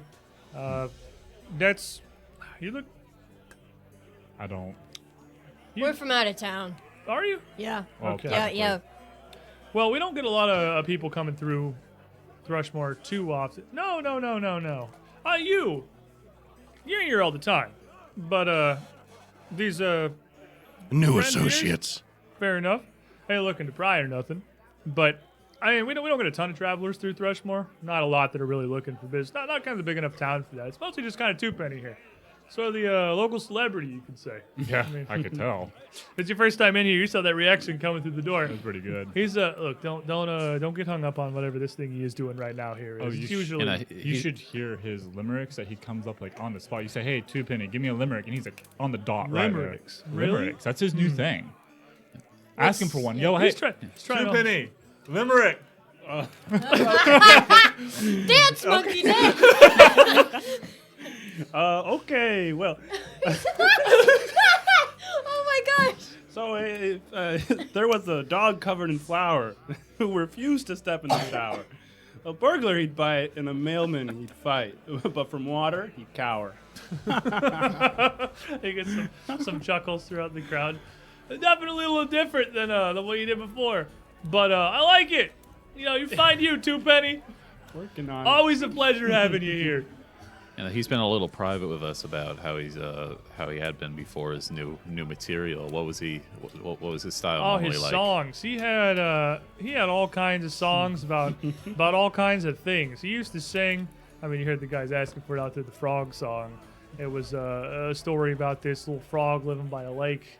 It's a love song, actually, kind of. It's a funny one. It's not like that was his thing. It was never straight laced. It was always some kind of a twist, always some kind of weird subversion. The funny guy, great mind. Anyway, let me go get you guys your meals here, and then I'll come out. Well, let me pour you the drinks, and I'll go grab you some food. And let's see how the kitchen's doing. And he turns around and starts from a big cask here, pouring out a couple of just these green flagons full of mead, handing them out in front of all of you, and then just setting one down for a 2 penny. Just kind of slides down at the end of the bar, and he's like, "Hey, whenever you're ready." And then he heads through a door to the back, leaving the 4 of you there at the bar. There's one other person at the bar, but unless you sat next to him, they're a couple seats away. You're fairly removed. Marius, you losing your appetite? Yeah, this isn't just not particularly appealing to me right now. What about drinking? I'll see how I feel. If you don't want it, I'll take it. I was about to. Sure, Trey can have it. Yeah, you can take it. Got other things on my mind. Did they give Cammy a I'm kitty double cup? fisting. Did they give Cammy a kitty cup? No, they didn't. No, they didn't. Are you staying biggest up there, or are glass. you just kind of like doing your little loop and then I'll do come a back few to meet songs the and then come party? back to the bar. Fair enough. We could almost put you inside of the mug they gave you. About the time that 2 penny here rejoins the party, the bartender comes back out from the back with a big old tray and 4 plates just kind of spread around the corners of it. Each of them looking like they got a big pile of mash and then just a pink flank of pork slabbed on the side of it. He puts the 4 of them down the table. You come at a great time, everyone. We got good pork in the kitchen today. Oh man, any pork right now is good pork. We've had nothing but corn mash for like 5 days straight. Well, it's a good thing I went with the potatoes then. It's good to hear that had like fresh pork. Like Oh yeah, like that pig actually just came in this morning, I believe. So you're day 1 of that feast. That one's gonna last us a couple. But have half of it probably salted up, and then today and tomorrow we got the fresh bits. So you come at a good time. We don't always got that on stock. There's not even waiting for I'm someone just to Yeah. carrying go. it on. Like The it's- conversation is not coming from Trey because the food is going into the mouth. And as you're pouring, the guy picks up the keg and pours out another thing. I don't even know if you finished yours. Another thing of meat I and did. just I puts did. it right in front Probably of Trey. finished He's one, Like, working on the second. it's like, yeah, I know how you work. I'll keep them coming till you tell me not to. By the way, I didn't catch your name. What was it? Oh, Golston, Emmon Golston. Golston. Good to meet all of you, and good to see you two Hey, again. goals. Yeah, this is Cammy and Trey and MD and Marius. Good folks. Hoglin? Thought your name was Hoglin. Nickname. Fair enough. Hey, I want another plate of this, by the way. How much is it? We can sort that out later. Well, welcome to Thrushmoor, all you. Yeah, how's it been? I've been kind of Oh, cloistered well. away for the last few days. Just Two working. Penny, it's been a little weird, honestly. He just kind of leans on the counter, I don't know. Last week or two's been a little odd. Apparently something's going on with the count in the manor, and I don't know if we're not really getting funding into the city proper, but all the guards shuttered up. The Black Arm's up and quit, so all we got's the actual town guard now, and they'll come out of Fort Halicore still to get paid. So, And those weird murals too. oh, you seen them? Yeah. They've yeah, I don't know. That's setting a couple of people on edge too, of course. Yeah. They're definitely a little weird. What about Briarstone, What about Briarstone? the asylum? Have you heard anything from them? No, I mostly tend to my tavern and don't really have a whole lot going on outside of this, honestly. It's my pride and joy right here. No, it's a good pride and joy. And then, well, you don't get a whole lot of visitors from the asylum. Although, actually, now that you mention it, last couple of days I haven't seen any of my regulars from there. I ain't seen Boston in a bit. Oh, he just got back. Oh, you know him? Yeah, we met him actually on our way here. No, you headed out to Briarstone then, I Yeah. assume. Yeah, that's He's what about we met. more married to that place than he is his wife. He just did a long stint. They had a little bit of trouble out there. Yeah, Yeah, got some overtime. I can imagine running a facility like that. That's big business. That's a little too highbrow for me. Something complicated. How's I'm this, here to clean mugs and pour drinks. But it's good work. how's this facility doing? Business. Oh, we're going? doing great. Nice. You I got any mean- rooms available? Oh no, we don't rent rooms or anything. You Oh, have to yeah, head yeah. to the Silver Wagon for that. True. Where is that? Do you something happen to your place? I'm just trying to go and stay in different Oh, spots. your friends, obviously. Yeah. But it's been a long night, Yeah, it ain't even 3 p.m. yet. Oh, wow, dang, it's probably about 5 actually. Oh, I actually got Long get day. going soon. No, I checked the Silver Wagon. Hmm. They should have plenty of vacancies. It's the only real. It's not really going to be another option for inns this time of year. Yep. They should get you fixed up. Galagos is a nice woman, a little brash, but she gets the job done. Runs a tight ship. Town full of wonderfully nice people. Anything else I can get for the group of you?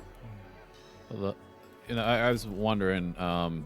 Fortunately, I had a friend pass away recently. Do you know where the cemetery is? Oh, I'm sorry to hear that, fella. But yeah, back behind New Chapel. So they just the Phrasmans tend to all that. So town cemetery, I think, is just attached right out back of the building. Well, it's always a tragedy, ain't it? Yeah, it's unfortunate. Well, if there's anything like Two Penny or anything like Two Penny's friends that I've met, sure lived a hell of a good life. Oh yeah. And he'll give you he will direct you down to New Chapel, which is on the other of the little outlying islands of Thrushmoor, kind of like at the east end of town. It's a relatively small cemetery for a relatively small town. Makes sense. All right, then. But anyway, where are y'all from? Here and there. Wanderers, I get it. Yeah. It's the only kind of travelers that I find really coming through Thrushmoor that often. Those that really got, well, no particular place to be, just seeing the world, going on things, following Huglum, or, sorry, what'd you say? Trey's what they've been calling me. Trey. I'll actually Around hold now. up the There's- tray with the face imprint. A great story. You got a Great fight. story behind it. I'm betting I'm going to hear that in one of Two Penny's songs here someday, aren't I? I don't doubt it. No. You need to say we're out finding ourselves. Well, you all right, little miss?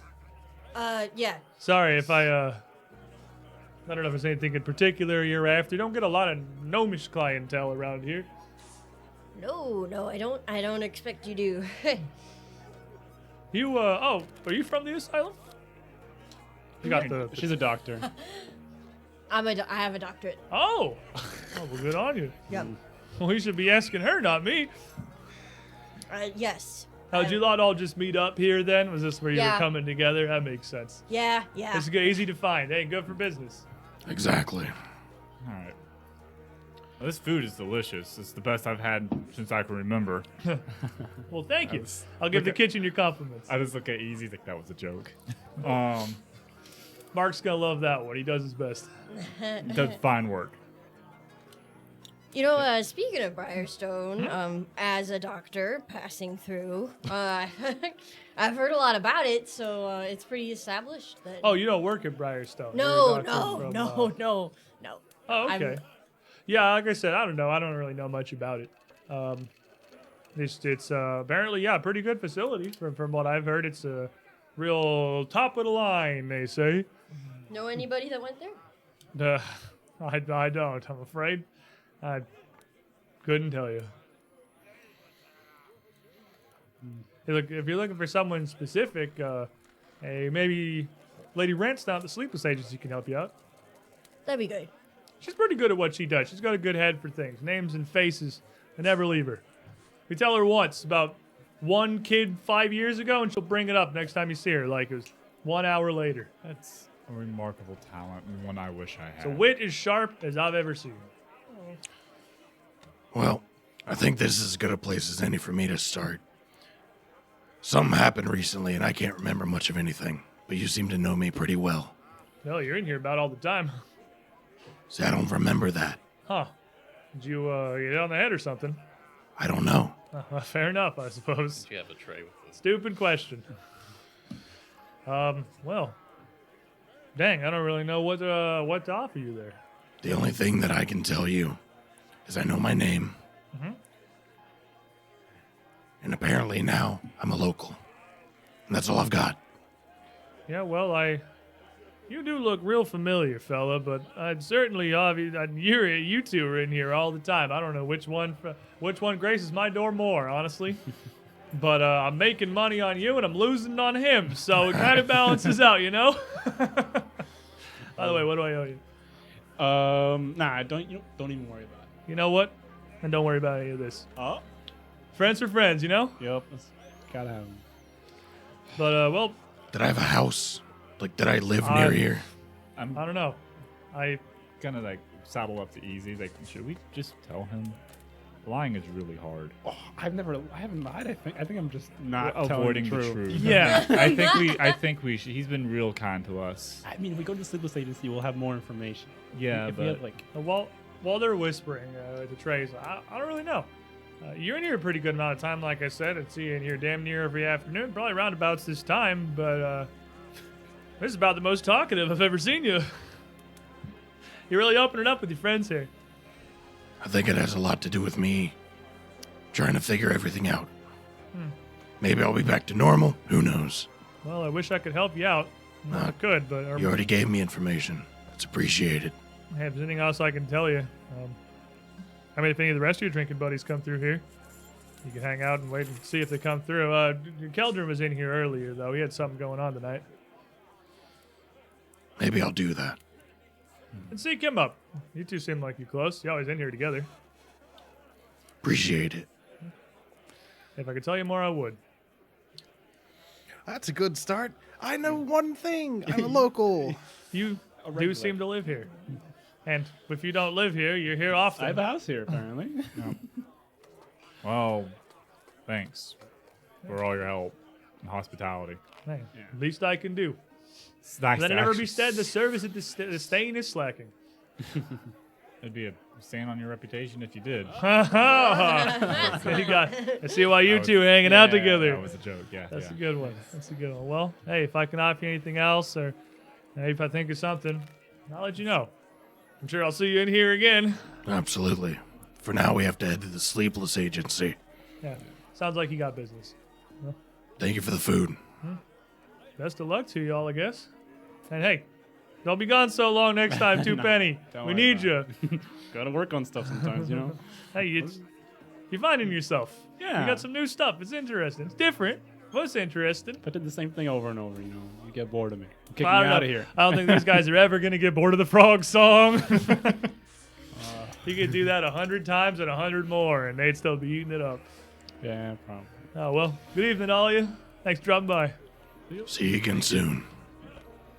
We're going to walk our happy butts back over to the Sleepless Agency. Go knock on the door. Cammy, are you okay? I'm good. That was a lot of mead. Oh, she had one. I mean, that's a lot compared to her body size, but she's not. And Listen, as like, you're talking, you guys are all kind of focused on this conversation. Trey's thinking. There's people just kind of passing by the street around you. A guy with just a normal-looking cloak around his shoulders, hood up, passing by you out of nowhere, reaches out, stiff arm, and just shoves easy, as hard as you can. Make me a fortitude save. Okay. Always a critic. Okay. So that's a 9 plus 7 is.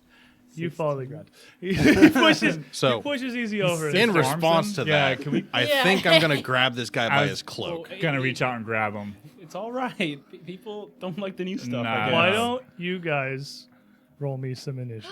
Yep. Because as our woe, more people than just the friendly guys in the tavern remember Two Penny. dude, you We're take gonna some- theater of the Wow, mind we're this real a little winners over because I here. sure I drank didn't have like a map 5 prepared for it. entire mugs of mead. I drink one and that's enough. Yeah, this is gonna be total theater of the mind. This is like an on-the-cuff well. I do not have a map set up for this, so just use your imagination, friends. Can I imagine that I rolled higher than I did? And it's not gonna help you. Okay. Easy. We'll start with you. 21. 12 One, plus all right. 9. Cammy? How about a 13? Solid. Trey? 9. Wow. What'd you roll? 1 and a 2? 2. 2 and a 2? 2 and a 4. 2 and a 4? MD? 24. We got a huge gap here. I also Marius, rolled a 4 for a 14. What you guys right here there. I just drank a lot of mead. First initiatives of season 2. I'm secretly very hungry. We're rolling good. Not We're so shopping. secret, dude. This is gonna be a good time for Marius, probably. Okay. My initiatives also relatively. Wait. You say initiatives? I got so many I cards was over shot here. by one person. It's two an goblins- initiative it's for two each goblins hand. in a We're just trench coat. adding more cards to your repertoire. It's just 2 halflings in a trench coat. That's all it is. As you reach out to grab this guy, you notice he's not alone. It's more than 2. There are 3 of these figures that are kind of all together. 2 just standing right behind him. You reach out to grab him, and he reaches down towards his belt inside his cloak. And before MD reacts here, the guy who pushed you over as you're reaching for him, Count ain't gonna protect you now, Two Penny! What do you do? Oh. None of them have weapons in their hands at the moment, but he looks like he's reaching for something. I want to take him and throw him to the ground. Fair enough. Give me athletics. 25. He's Oh my gosh. he's on the ground. He's Say definitely less, on the ground. dude. And I'm just gonna dig my knee into his, like, I have him down, his arm pinned up behind his back with my knee on it. I'm just dig my knee and I'm just gonna unarmed strike with my knee. Okay. This non-lethal. Yeah, -4 fist or agile. It's that's 14.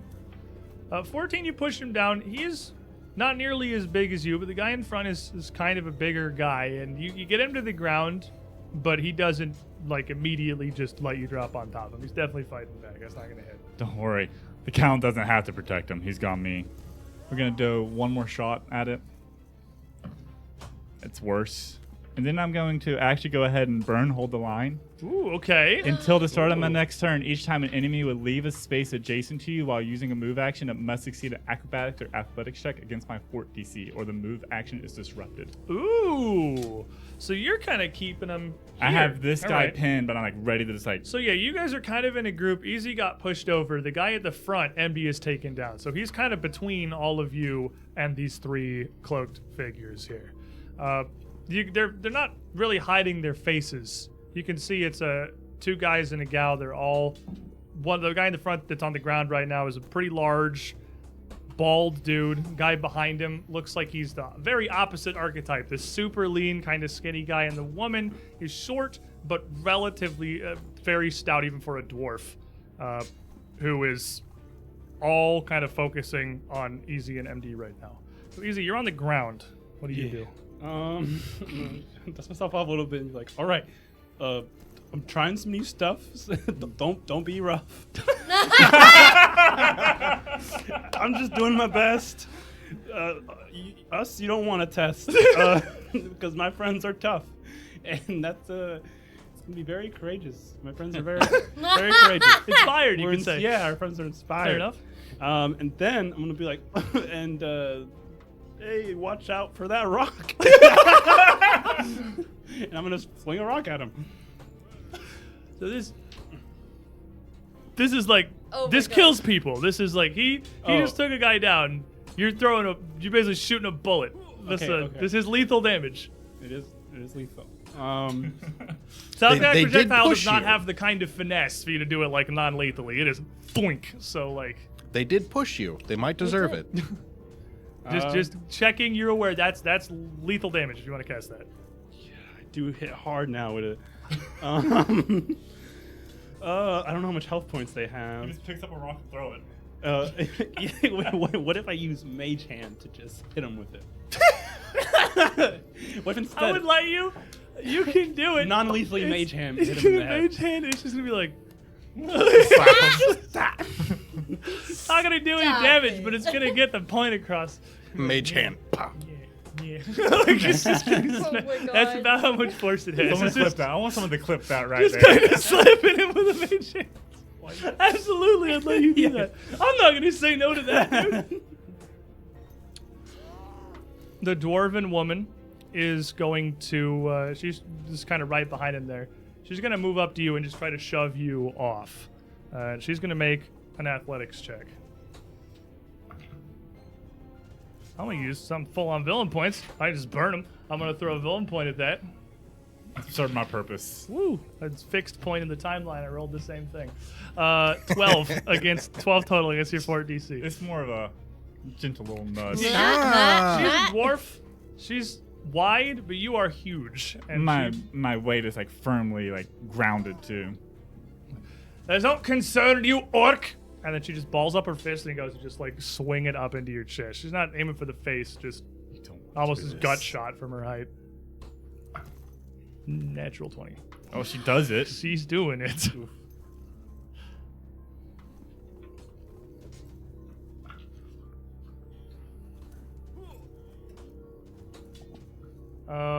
It is just a punch. So even with the crit, it's going to be a total of 10 non-lethal damage. Okay. It is definitely, it's definitely a message more than it is trying to do anything else. And then Turns out when she's- you take away weapons, you do drastically less damage. yeah, it turns out that your fists are not nearly as lethal as the Red Destiny. There's a large gap in there. But then she's going to turn and look at all of you, and her eyes are going to fall on this little tiny gnome here, Cammy, It's because always me. she's well, you're very They always small, be and falling on you me. have ghoul dwarf, huge I guy, know. huge guy. I stick on the out like a ground. sore He's all around the thumb. ground. So yeah, you're the very obvious target. And she just looks at you. She doesn't come over. And that goes to all of you. Leave us. Not your business. And she's going to attempt to demoralize you with a intimidate of 20 against your will DC.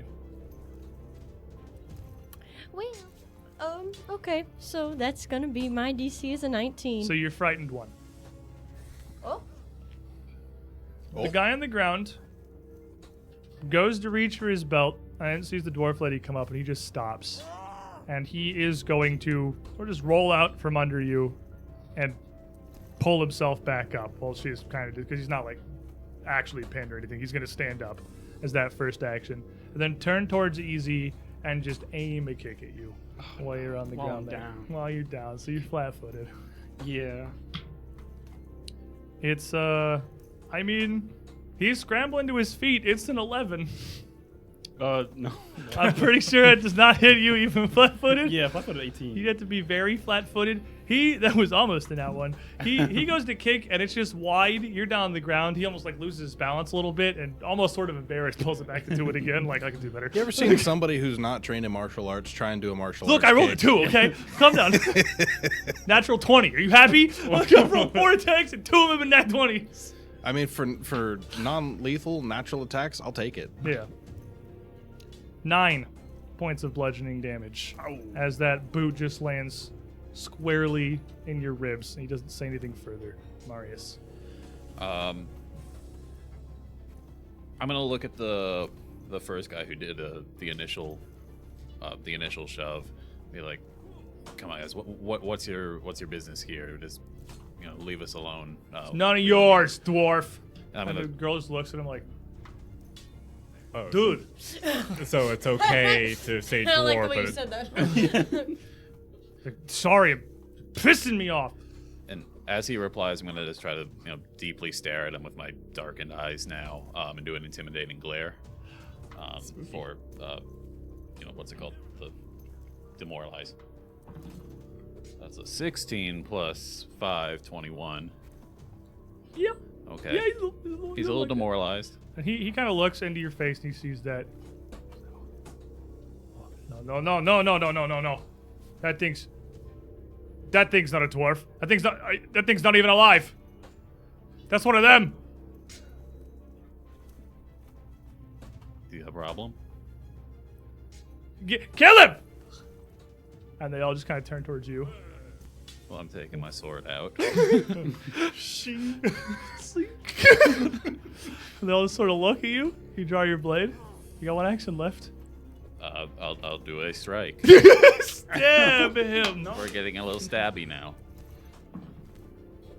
That's not great. That's a 9 plus 9, 18. This is at the main guy. Yeah, 18 will hit. They don't have any armor on or anything. that's good. Just dudes. Just dudes. That's 6 damage. And you just stick a sword in him. You take 6 damage. The lanky guy immediately pulls a knife out of his belt Oh gosh. and swings up at Marius. For a 24. Oh yeah. I roll 2s or I roll 18s, dude. This dice only has 2 numbers on it. one in the 20. Feast or famine. So this is going to be 6 points of slashing damage, but this is not the non-lethal damage they have been dealing so far. He's just kind of swiping with a knife, just almost like he's trying to keep you back. And then that first quick swipe, he swipes back again the other way for a 23, and Yeah. he's quick. That's going to be 7 points of slashing damage from these 2 quick swipes. He just kind of looks down at you. What are you? What's wrong with you? The witch send you. I'm just a dwarf. Why are you insulting me like that? Can be. The lady just looks at you. You're no dwarf. Something's wrong with you. Just a little hungry. Okay. The streets have kind of cleared because this has become a pretty visible fight outside the stadium here. MD can always use the help. Put the hero point card back on the man. MD, or is it Colby that can always use the help? From Scott. Scott in S Dakota. Take that card. Flash of insight. Trust me, I know this. Oh no. Okay. What are you doing, Cammy?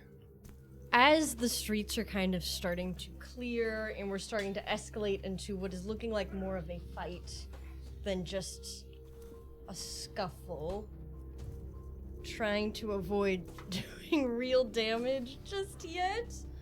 I'm first gonna stoke the heart because that's what I do. That's for you. If someone needs to die, You can stoke his that's just in fists case. too. Now, what I'm gonna do is gonna seem like it doesn't need that, but you just never know how things are gonna go. Cammy kind of steps out into the center of the group and kind of raises her arms out and just slowly brings them down, making eye contact with each of the assailants. That's calm emotions. So, that's going to be a will save for everybody. Everybody or all of them? It is each creature. Everybody. so us too. I believe so. Everybody make a will save. Everybody needs to Everybody chill calm down! out. I know, no calm. 21. 21. Okay, you guys are good. You can still be angry. 29. Lead guy got a 10. Dwarf got a 22. Guy with knife got an 8. Okay, well, the dwarf is still mad. But the other two... the dwarf is mad, but has a -1 status penalty to their attack rolls. Okay, which I And- assume also applies to you guys then, Yes. for regular success. Wait, what's I got a 29. Is that? Oh, 29. I That's think a so. regular success, I think, at this point. 29 with my frightened DC would be a crit. So Oh, you're good. you're completely fine. Angry. The ones who failed, though, their emotions are literally suppressed, and they can't use hostile actions. It'll cease to be affected if somebody is hostile towards them, but we could Okay. just go around. So if the we had dude, to. as Cammy does this, and you feel this magic come out of her, the guy who's swinging the knife immediately just kind of stops and is looking at Marius, and his shoulders kind of drop a little bit. And he looks over to the leader, who's busy kicking easy on the ground. And he also just kind of stops and stands there, just sort of looming over you. The dwarf is looking around like she still feels it. She doesn't really know what to do. I think that you guys want to go home, right? This is not the 2 penny you're looking for. You guys want to go home. I'm just gonna draw Red Destiny, put it up over my back like I'm readying for a big swing, and just look at them and not intimidating them, but just telling them, it's time to leave. Readying a strike. Okay. MD. I'm gonna pull out the War Razor that we got from The Tatterman. the Tatterman's War Razor. And just Oh my flip it open. gosh! And behind the dwarf, I just kind of put it around her neck. Do you want to leave? Or do you want to keep doing this? But you also just readying an attack. Mm-hmm. If she tries to leave. Easy on the ground. This guy's just standing over you. All right. I'm gonna. I feel very. I failed the check, so I'm very calm right now. I'm very calm. I'm It's like, cool. Oh, it's cool, guys. I've been kicked on the ground before. I bombed a set. It happens. I'm gonna I get. haven't been beaten up behind the tavern yet. Are you really performing? I'm gonna get up. I'm gonna actually be like, all right. So, I have a new entourage, which is capable of quite a fist barrage. So, just so you know, with the Count, I've cut ties. He only tells lies, and he has a bad corsage. So everyone's gonna feel courageous, and then I'm just gonna be like, please. It's changed. I don't know what you're mad about, but I'm different. It's a I'm please. different. I'm different now. I'm 3 pennies now. The guy just lets you get up. Their leader. He just sort of looks at you as you stand up and listens to whatever you're saying there. He looks, again, like he really wants to reach back in his cloak.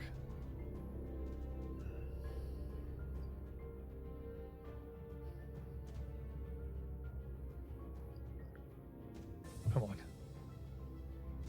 And he turns and just goes to walk away. The guy with the knife looks at Marius and just kind of slowly backs up. The dwarf's just kind of stuck there. She looks like she really still wants to keep fighting. She's and be welcome here. to. Your friends are going. I think you're gonna get left Come on! behind. Yeah, Marius has a medical condition. Yeah. Bloody York. You want to say that again? You bloody orc. I kick her in the back. Boot. I just 17 stopped on the the die. fight. +1/-1, so that's a wash. So 27. I mean, that crits. Oh my gosh, people! Das Boot. Put it. No. Okay. She's aware that you're there. There's she fled. No, she's I know. For a total of 20. No, sorry, I doubled it. I don't know why I doubled it. 10. Yeah, that sounds like an unarmed crit, yeah. You hit her big boot, 10 points of damage, and she kind of stumbles in the dirt and turns around and looks back up at you again. Just spits at you, and then turns and follows your friends. Oh, we gotta get disguises. You do. Yeah. It's really funny when you get a fight picked like this, and it's like, we're holding back. Because if I swing this sword, We're going to decapitate all a guy. three of Yeah. you are going to die. And as they go to leave, you hear a huge cat and a huge A huge slam of wood as the door to the stain just gets booted open. And the door flies out and slams into the outside of its frame. And Golston's standing there with a huge crossbow in his hands. It's all right, Ghost. You guys okay? Everybody's a critic. Some people don't like. Some people decided to pick a fight on Twopenny. Yeah. We sent them packing. At least you got you some friends that can handle themselves. Gotta have an entourage.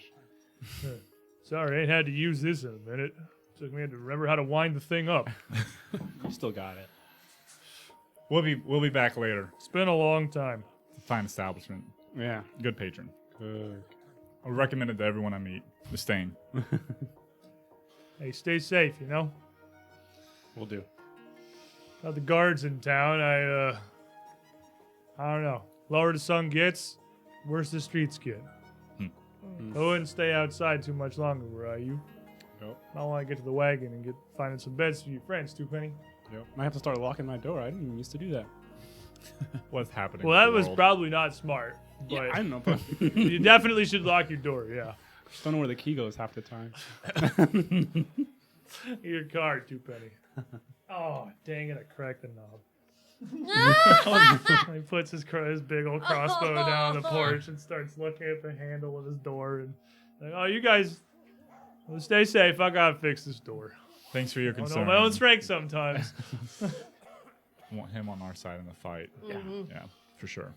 Dude walks out with a ballista. He's a big, heavy crossbow. He's holding it down here. He comes out with an arquebus. Just- We want Non-lethal. him and the lady with the ladle. And the, Yep. from the Yep. Yeah, match We're made building in heaven. We're building our little army here. Where is she? We should send her to the tavern when she gets off the. Yeah, Trey needs a new drinking buddy. So. So, you guys were heading, I believe, to the Sleepless Agency. Yes. Yeah. Fair enough. We're not going to get any sleep. Yeah, that's the name of the thing. You guys probably want some sleep, I imagine. It is still the same day. Yeah, but it's the That's sleepless agency, so we're not going to get No, it. I got What the are you talking joke, about? We but got it is- sleep during the last fight. Yeah, but Squid, you see, because it's called the sleepless agency. We were in dreams. We were. You guys- Shoe, me. Make your way back through town towards the Sleepless Agency. Again, not a long walk. Thrushmoor is pretty small. But on your way over, maybe about a half a dozen buildings down from this clear roof you can see in the distance, you hear a pretty big commotion. Oh boy. It sounds like a lot Sounds like a commotion. of very angry voices. And it's visible. As you come around the corner, you can see there is, just near the shores, an area that doesn't have any piers or docks. There's a little cottage, and there's a man standing on the porch of the cottage in his doorway. You can't really see because there is a mob of about a dozen people gathered around outside the house, all just yelling. Some in the back picking up rocks and throwing them in. It's a mess. It's not in your way though.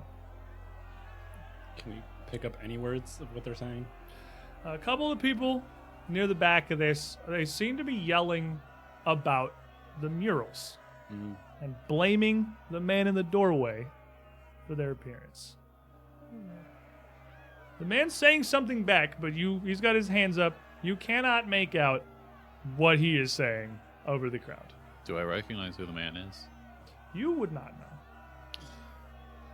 Well, what Do you I think? recognize him? You do not know. Do I Wow. recognize You him? do not Oh. know. I don't think we recognize him either. We might as well not even ask. Okay. Can I cast message to the man? Sure. You can see it. Um, Absolutely. Just kind of sidling up at the back of the crowd, but where maybe pick- actually finding a crate so I can Pick see. I Cammy think up. I have to see him. It's got a decent range. You can cast it from a little ways back from the crowd. I think I just have to be able to see the Yeah, pretty the much. fella. So One of us will just pick you up. lift it aloft, but make it as I rise above the crest of all the crowd's heads. I'm making eye contact with him. Okay. And I'm just gonna say, hey, we don't know each other, but why do they can't hear you from back here? Why do they think it's you? And you see him really stop whatever he's saying, and he has kind of Now a I know it's weird. confused expression on his face. He's clearly like looking around for something, and as he does, As I descend back past the heads, eye contact all the way down. as he's looking around, we're like, the hell, I'm hearing voices. You see one of the people at the back of the mob pick up a rock and throw it, and he turns his head, and it hits him square in the side of the temple. And he stumbles back a bit, throws his hand up, and you can see some blood running down from where the rock hit. And the mob kind of scooches in a little bit. What do you think? I'm Can gonna he not- put can my he, so he can't shield. respond. Well, he can, but he's a little occupied. Well, Okay. I'm gonna take my shield off my back, strap it onto my arm, and then just start brute forcing my Hey. way through the crowd. Didn't you say in your file that you're a city guard? Start yelling that out as authority. Okay, so you just start Yeah, just start pushing my way through. Pushing Swords still sheathed, just the mob's shield. pretty packed in here, so if you I'm want to being push through it, forceful. I'm gonna need an athletics check Can from I- you for sure. Assist him in that? You definitely can if you want to go through too. Yeah. Okay, what are the rest of you doing? Can we go in there? And I'll burn a reroll. I'm with that. Perfect. Okay, what's your aid? It's 16. 16, so he doesn't help, doesn't hurt either. My total is, I think, only going to be a 15. The 15, the two of you try to push at the back here, and you're both pretty big, strong guys, but this is like a dozen people.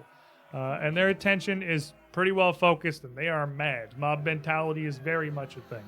As you start trying to kind of push through, the ones at the back you're trying to push turn around, pushing back, facing the group of you. And before long, about half of the mob is kind of turned around to face you guys. The Time other to half of start it's still kind of pushing in towards this raising guy's my house. voice because, according to this, I was a town guard. Right. So time to start flaunting that around. Out of the way! Guards here! What's happening? Where you bloody been? I don't know what's on with them. I'm back in town now. Move! A different lady calls out, he's the only artist here in town. He's the one throwing up those murals. Then let me sort it out. You've been letting this happen. I haven't None of been you here. stepped in. It's been days. It's been weeks. And I wasn't here for it. What are you blaming me for? I'm going to need from somebody some Intimidate. kind of... Intimidate will do. It doesn't have to be from you. You're all here. Somebody else can also roll. Well, if someone Or, else wants to do I'm party trying to system, intimidate. You don't have to be the one that does all the rolls because you're the one doing the role playing. You're all present. If anyone wants to roll me an intimidate for that or diplomacy, you can. I'm trying not to step attract in. too much attention. That's from an angry mob. reasonable. Maybe like fair and understandable, zombie man. I might be like, hey, I'm two penny. I can explain. I know about the murals. You want to give me a diplomacy? Oh Yeah. gosh. Oh. Okay, it's an 8, but I can use performance. Maybe performance. Versatile Yeah, because your performance? versatile performance. Yep, for sure. Okay. You just start. Can I painting. assist with Versatilely intimidate? perform. So it's they're both plus 10. Can I assist with intimidate? Sure. I'll give it to you. Yeah. All right. That's a 27. Hey, +1. Oh, okay, plus 1. So 19. 19. As you say this, some of the crowd is turned around towards you. Their attention moves from Trey and MD to you. You see a couple like recognition. A couple people sort of like break out from this mob mentality for a second. It's like, it's 2 penny. That's 2 penny. I love this. Can I get an autograph? And the mob disperses a little. They spread out a bit. They step back, and you can finally hear the guy at the front yelling out, I don't know what else to tell you. I'm not responsible for this. I'm painting the church frescoes. This mundane chalk art is beneath me. I wouldn't do it even if paid. Have none of you seen my work? No. And Who this said that? does not sate the crowd, but you are calming them down a bit with your efforts here. Oh man, he screams pretentious. I want to just, as I'm calmly saying, all right, break it up. I'm just gonna pick up the nearest dude and just kind of push him away. So I just push him out. Just like, okay, Try to, like, break it up. athletics people away from Yeah, the door? I'm Okay, just give me your shot. throwing people at this point. I'm gonna Yeah. flash insight, but I'm just gonna burn it Fair enough. for a reroll. 19 on the die, Ooh, so 31. 30 critically succeeds. So, okay, that's good because I was like, you're 1 success, 1 failure right now. It's not looking great, but critical success definitely will swing that pretty hard. What do you do? As you got I'm critical success, what Literally, happens? as I'm telling people, calm down, I pick up the nearest dude, pick him up from his feet, and just toss him to the side. Just like, throw him. I just throw him out. Like, This is how go, we calm the crowd. go home. So you throw a couple of people who are definitely kind of like shell shocked by the fact that you picked them up like a baby and then just kind of Picked them up, tossed swallowed them, and then just yeet. Yeah. Tossing German them like one does a suplexing dudes out baby. of the mob here. And the ones that you throw, quite a few of them do definitely just start to scatter. Like they start to fall back. There's still some stragglers left here, but it's maybe like half this mob is just up and left. There's 6, 7 people still kind of gathered around his door. And you see the guy in the doorway, as the attention is now almost fully turned away towards you guys, kind of step back, and he's reaching back inside his house for something. And the woman again speaks up. Who else could it bloody be? He shows up in town right at the same time these all start showing up. He's the painter. Someone with some skill must have done these. And Scott Nestakota says, that came in handy. Do it again. Do it again. Take it back. I love the variety of the cards here. Because both the reroll's nice, but the power you had that first time was super neat too. Cut through the fog. I'm fine, but I left my head spinning. Okay. That sounds situational and cool. Yeah. So I could have, for all you know, done the chalk drawings. Anyone could have done them. Anyone that's possessed by a mad fever could have drawn anything. And then some guy like sort of at the back of this group, like, he said he's doing the chalk drawings. You could be doing the chalk drawings. I'm not doing the chalk drawings. Well, he's not doing the chalk drawings either. I'm doing the chalk drawings. I'm doing the chalk drawings. You see how What the hell is going on? you see how stupid your argument sounds? No, not really. Go home then. Think about it. Read a book. Someone make me a diplomacy. Just confuse them until they leave. And then with their Spartacus until they disperse. Someone's gonna roll it. I'll No. roll it. Anyone who can Intimidate roll, time. like you all, almost all you participate in this. You give me diplomacy from whoever. Okay. 12 plus 10. 22. 22. 2 plus 7. 9. So Critical that's a failure. 20. 20? You aided? No, so that's a 20 total. Because you can only have one aid. Oh, you're aiding. Oh, okay. Yes. So it's, I'll allow it. So That's both what rolled she their die at did. the same time. Like, so 20 total is what you Wait, get. That was an 8. You were aiding. That's what you Yes. were doing. You were aiding. Yes. It's 12 plus 10 plus 1? Minus Oh, one. minus 1. She made it worse. So 21. 21, yeah. And that was kind of like, I'm aiding. what? And they're all just sort of confused, but like the confusion kind of replaces the angry. And they'll just sort of like Think- scratching their heads, like, I don't really get the logic there, what you're going for. go but- home and think about it. Huh. Okay. It's a good And they puzzle just for you. kind of wander off. I mean, you have done enough to break this like surge of anger. This actual, again, the mob mentality is a super real thing. And as that starts falling apart and getting replaced by anything else, they don't get back into it. Like they're still upset.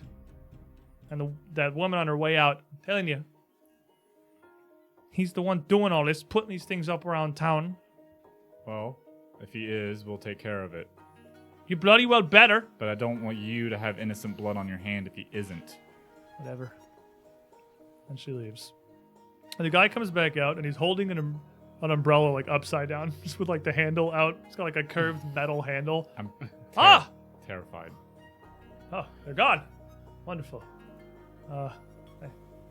My saviors, I suppose. He just sort of tosses it in the house and steps out of the porch. Thank you. Thank you for your timely rescue. My name is Lelwyn Hasek.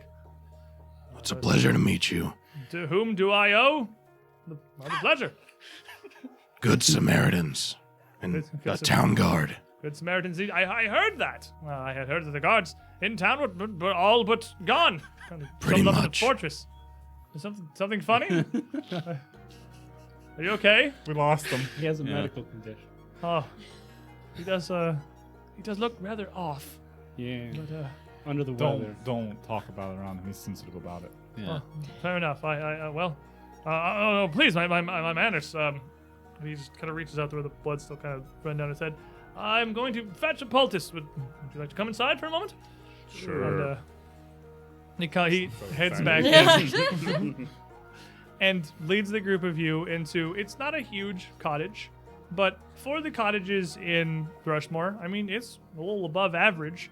It's got a fairly well-appointed little living space here, throughout which you can see, having met Winter and lived with her for several days, very clear several signs of Pharasma around. There's also a litany of art supplies scattered throughout the room. Paints, pencils, Is there a inks. lot of chalks? No chalks that you see. A whole lot of various canvases set up on easels that are in various stages of production. A lot of bits of paper that look like they have stenciled out ideas and plans and designs on them. And as you all come in, one of these very much catch your attention. There is, set on an easel at the far end of the room, a canvas landscape that's still kind of in the sketch phase, but it's 4 figures. Big, orcish head, and even just with the bust, you can see hulking muscles. A tiny little gnome, a hobgoblin, and a very average-looking guy. Could be anybody. I want to. So typically with professional art, like very experienced artists, they have their own unique style that you can't really shake unless you try actively. Right. Seeing the fresco, or not the fresco, but seeing the graffiti on the warehouse wall, I got a pretty good idea of a style compared to his rough sketches. Anything he has completed, I want to see if I can match that up. With what you can see in here, even without any kind of like artistic knowledge, it's seemingly abundantly apparent to you that he is not drawing the frescoes on the walls. They don't look remotely similar. Even the things he has in the sketches, in the sketch phase, or that are just like diagrams of like shapes and plots, don't look anything like what you saw on the warehouse wall. It's not a similar style at all.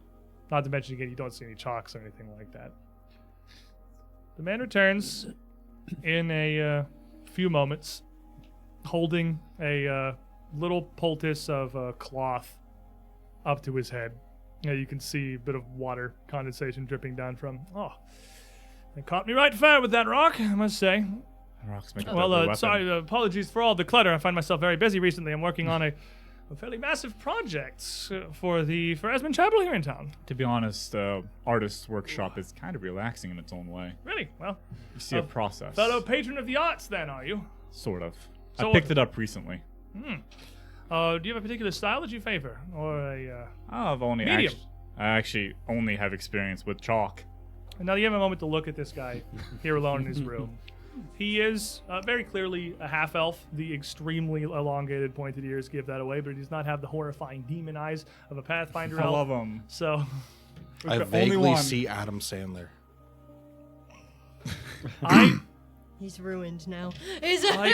New art. I kind of see it. No, I hate it's it. there. I haven't finished describing him, but you have ruined my life. Yes. He's got his black hair kind of pulled back away from his forehead into a ponytail that's like pretty far down his neck, and a very well-kempt little goatee that comes out to a bit of a puff on his chin. His eyes, notably, are gray. The iris is completely lacking color, almost just like a transition from the white into the black of the pupil. And apparently, he looks kind of like Adam Sandler. He is played by. You have just. Why have you done this? Dreamcast. I would never in my life have arrived there myself, but now that you've said it, Yup. it hurts me Yeah. that I can't say it wrong. So, Elf and Sandler. Elf here, and Sandler. just sort of looking at you.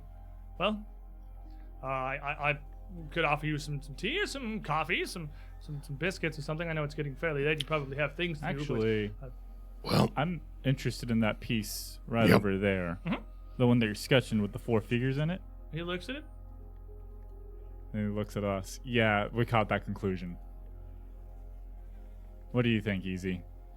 That could be anybody. It could, well, the it human, could be the anybody. human is clearly anybody. Yeah. Completely average. That's uncanny. This hold on. And he moves over to the canvas, and he takes that one and takes it off the easel and lays it on the ground underneath 2 others. This is something I've been working on for a little while, a bit of a personal project, really. I have to keep the passion flowing around to things that pay the bills. It's part of a triptych, actually. And he sets it up in a display with 2 others, and you can see the little just bits of implied shape and detail kind of behind you guys flow in a little bit to the other 2 portraits that are a bit further progressed. And those 2 portraits look like a pair of cities that blend together on their borders. 2 clearly different styles of construction. They still do not look much like they don't really look like Xandalis' sketches or like the things you saw on the warehouse. One of them is strange. The buildings themselves don't seem to follow any rhyme or reason or logic in their shapes. Many of them at odd angles with each other, many of the buildings not even square, favoring towards triangles or pentagonal shapes in their construction. The other of the cities is dense. It looks almost like the streets of Absalom, where you can see paths between buildings packed side by side by side, absolutely sharing walls. And these narrow roads, the only passable space, all like spokes out of a central point further into the painting where there was a huge triangular tower looming up from the center of this, and a smaller, more of a pyramid at the center of the other. That is rather peculiar. But now that you mention it, this... Let me explain my process a little bit, I suppose. I am a painter by trade primarily, but I do quite enjoy the pencils and the inks of the canvas sometimes, and I like to depict things that I see in my sleep and my dreams. Esoteric fields and strange visions and faces and figures that up until this moment I'd say would never meet in real life, and quite possibly, most likely, don't even exist. But There's no mistaking it. That it is you. Oh, Had any skipped strange dreams? Dreams are always strange, are they not? That's why I find them so fascinating. We've completely skipped introductions. I apologize. I have been. You appearing now before me. This is uncanny. This is unbelievable. This is taking my very manners from me. As I said, Lelwyn Hasek, and to whom do I have the pleasure of meeting? I thought you were the famous painter Elfin Sandler. I'm sorry. Well, what was it? Trying to make it canon. I'm having fun with this. Lelwyn Hasek. Lowen? Like Lelwyn. Lowen. I Like wipe LEL. off my hand on my jacket and just. You can call me MD. And he's got like a very gentle, almost dead fishy kind of handshake. You where, need to know, toughen up that handshake. that's a what he little do. bit. It's like clammy and everything. He's got tiny little fragile hands. He's like, got art hands. Trey Huglum. Trey Huglum. Indeed. I'm Cammy. Cammy, pleasure to make your acquaintance. Easy. Easy.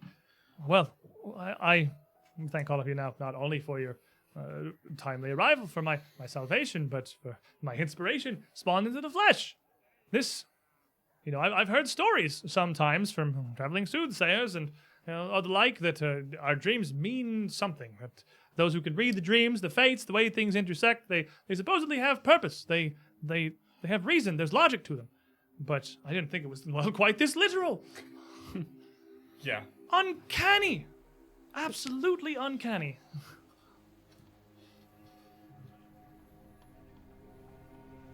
Make sure you get the chameleon. What? Oh, yeah. Liz- Actually, if you could lift this thing And, up for just a second, and Blue will come skittering up on top of my head and shoot out, like, across the room tongue. That's that manual dexterity coming I'm out. just going to patch up his This is when you little should be wearing your wound. 3D glasses on the Oh, stream. wow. You thank you again. I've scant known guards with magic. Then again, I've scant known guards. So, of your Well, stature. I'm the only guard.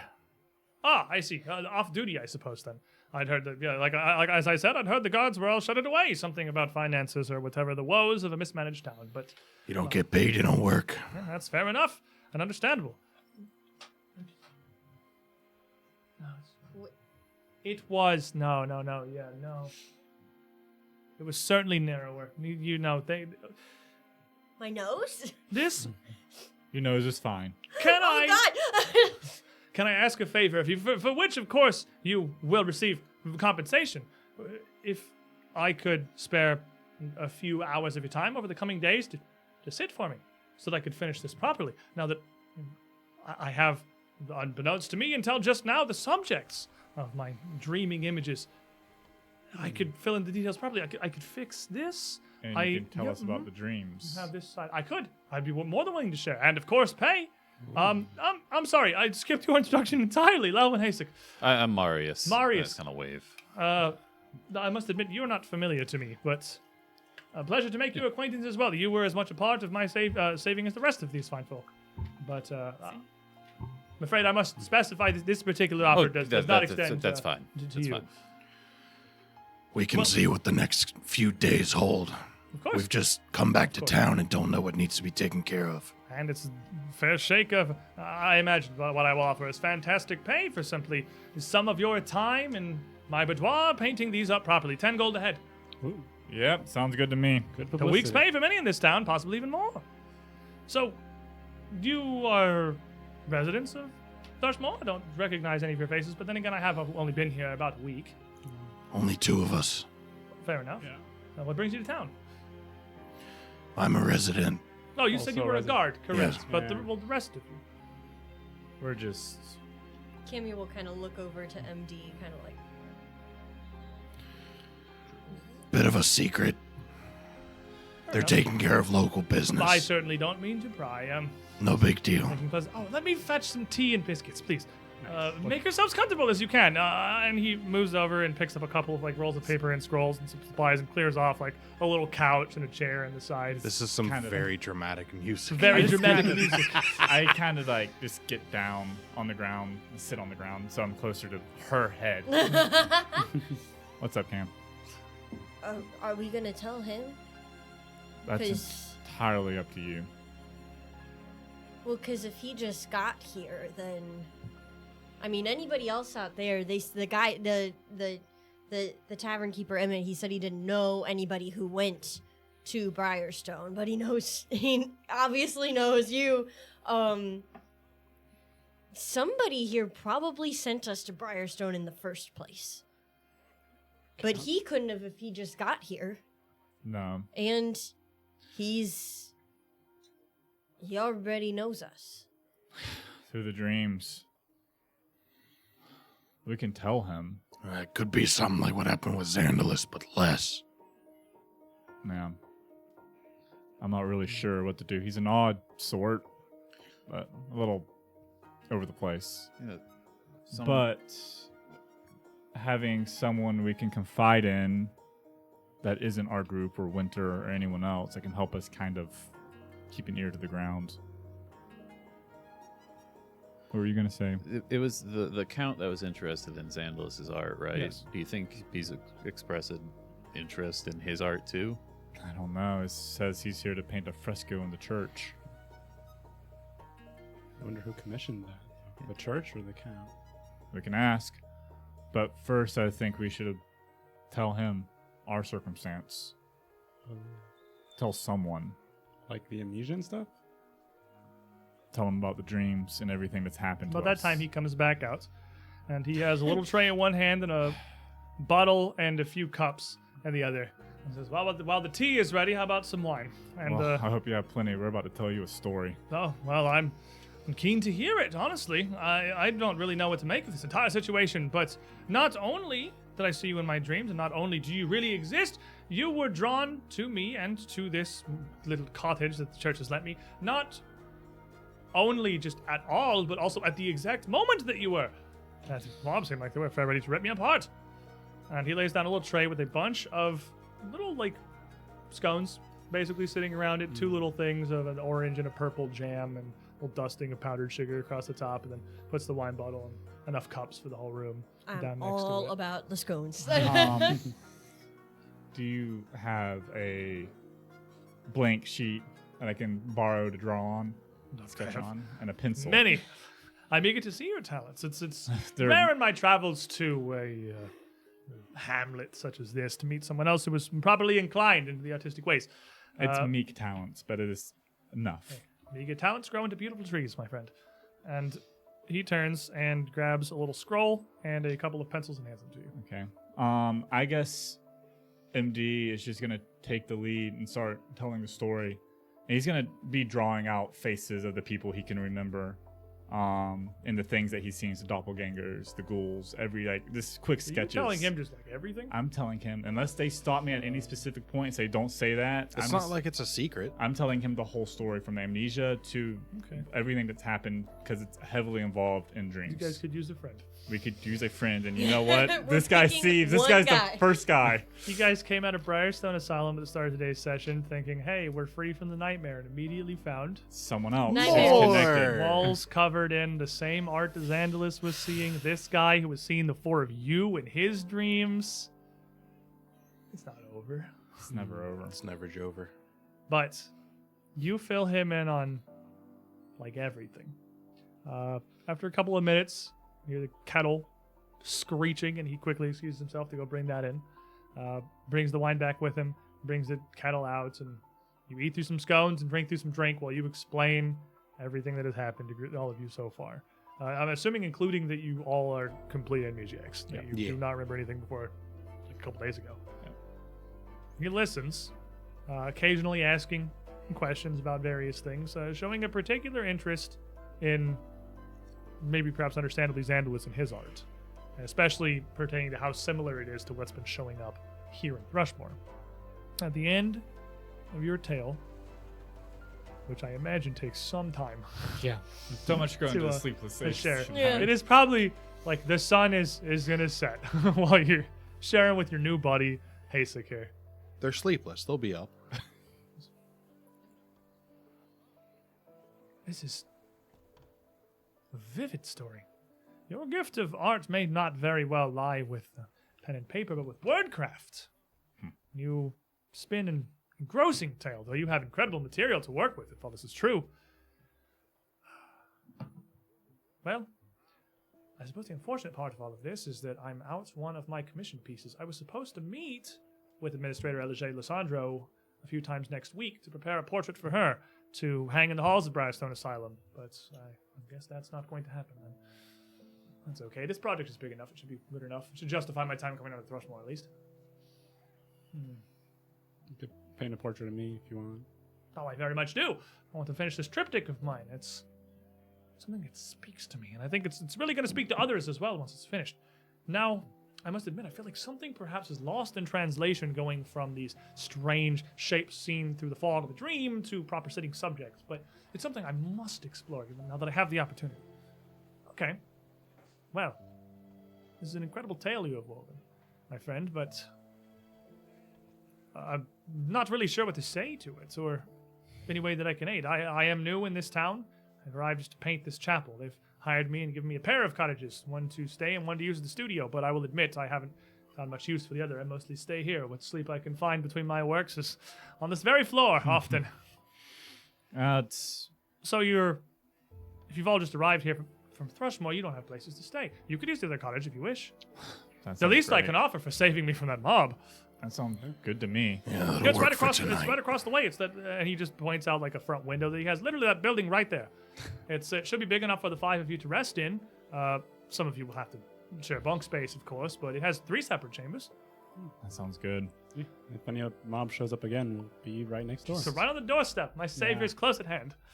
And if you have any more dreams involving us, I'll be certain to let you know. please. This is interesting. This was all just a simple painting, something I was putting together seemingly of my own volition, something that just spoke to me when I slept, but it seems like it's so much more than that. This work, this art is going to be something. This may very well be my masterpiece. This is going to mean something. I have so much more work to do on this. I don't just need to capture your likenesses as they are, but I need to capture the essence, the very essence of what you have seen, of this experience of Briarstone, these dreamscapes, the woe you have been through, the confusion, the loss. This will be quite a project indeed. But I can't get too distracted from my work for the church, not until I'm done with that. How long will you be in Thrushmoor? For the foreseeable future. Fair enough. Then there's no hurry. Well, let me quickly, one moment, and he stands up and heads into the back real quickly. I can fetch the keys for that cottage across the way, and you can make yourselves comfortable. And he shouts from the back and then comes back around with a small little wrought key on a simple chain. Here you go. Mine. It's your cottage now. I tried to tell the Yeah. priestess there was no necessity so much for the 2 buildings, but she was a very generous sort. I wanted to make sure I had all the space possible to properly capture the glory of their worship and their Grey Lady. But, well, I see no better use for it than to give it to my saviors. We own And- property Appreciate I it. don't think we own Well, property. temporarily. We are borrowing property from a man who's borrowing it from the church, which is 2 steps removed from ownership. You don't have homes elsewhere? Who knows? Well, I we got a know place. that he Well, does. Yeah, your inheritances. I do somewhere. Surely you either have your parents or your inherited properties. we don't. You wouldn't remember. remember. You wouldn't remember. Not even that. Not even the basest things you've found. To be honest with you, this I is the even- first house I've been in recent memory. This is such an interesting story. hadn't thought about parents. Such a unique Yeah. whoa. Family. Well, Zon seems if to we have have set during our kids? tale, and I will not hold you much longer. You have done right by me, and well, hopefully, by these simple hors d'oeuvres and this place to stay for now, I have aided you as I can. And in the coming days, if you find yourselves with some spare time, please come by as you can. Let Are me you put to the canvas these inks, these pens, and capture your likenesses properly, and fix these couple of things that I have seen wrong. Could you do us a favor? Because you can capture likeness. If we can describe a pair of individuals who accosted us today to you, can you like make a wanted poster for them? And then we could blame the paintings on that. We could blame the Hachak thing on that. I could certainly try, though this sort of reference witness art is a very different skill set than what I usually have. It's- Tolman was really good at it. I Tolman was really good. work well from vision. I paint these dreams and from references and all these Phrasman texts for this church, for example, or portraiture, like I was going to do for the administrator. I not as good at perhaps just parsing simple description. The detail is lost, and there's so much the mind has to fill in, and then I work and I go, and it's beautiful. Don't get me wrong, but it's not always the recognition that they were looking for. It doesn't have to be a mass. I was just trying to clear your name, but it's fine. We'll figure it out. I mean, we could certainly. I would be willing to give it an attempt. We could just find him and bring him here. True. Well, we can give it a try. We can find something. I Do that. I would like to have the guard back. I've never seen them here. They've been gone for as long as I've been here, but well, I guess there's the things that happens in these little hamlets when you let the people just run themselves unpoliced. The rabble. I'll be figuring out about that tomorrow. Angry Well, and upset over And sleep well, my friends. Sleep well and soundly in fine beds for a day's work well done. Well, fine beds for most of you. I think there's only a pair of them in there. But there should be plenty of couches and cushions and plush rugs. I can sleep on rocks right now. Well, In fact, that's all we've been doing for the past 5 days. good news is that you won't have to. Pleasant evening to all of you. I Have look a good forward to our evening. continued work. Have a good evening. All right. See you. And a group of you head out. Cabin Just a time. Couple of feet across, and you have Camping. the greatest thing you could Glamping. possibly have asked for. A door. A place to sleep. So good. You unlock the door. It's a simple building with a single hall through the middle and doors on both sides. You could walk straight through the front and out the back if you wished. But on either side of this hallway, there are a set of one door on one end and two on the other that lead to what's meant to be a seating area and two little private chambers, both of which have a single bed in them. But there are couches, there's cushions, there are blankets, there are rugs. It is well appointed. It's, as you said, managed by the Phrasman Church. So it's comfortable. It's nice. It's not in Briarstone Asylum. Yeah. Yeah. Cammy runs right in and just grabs a pillow and just starts rubbing her face on it. She's like, All ah, right. yeah, yes! Cammy's chamber, Easy's chamber. The 3 of us can just be in the. You bigger give room. these guys get their Yeah. private suite. There's a A hallway whole right bed. here. Walks to the door, face plants. wait. We can't fall asleep because we need to meet with Winston. I think it's too late for that. The sun by this point has set. The sun is no longer visible. The last vestiges of its light on the horizon, streaking the oranges and pinks across the sky, but it is late now. Good news is your house is not far from the sleepless agency, so you can get there in the morning. Yeah. Cammy's rolling around, like, up and down the bed, around. But you all Go and It's take a- one of the blankets from Cammy's bed.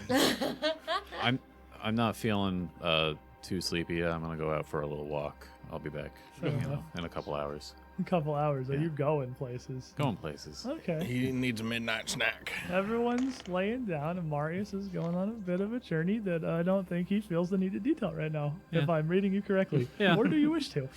I mean, how far away was that cemetery? Oh my gosh. He's hungry. He's a hungry, hungry boy. Hungry, You, not far, not far. You are right next to it. Oh, perfect. These are the church's cottages. It's literally that Open building to the right there. It's like You living. can see it out your window. It's like living in a CC's. Yeah. Oh my gosh. You're in the church's little properties for places like this, so you are in that little What cluster. a wonderful coincidence.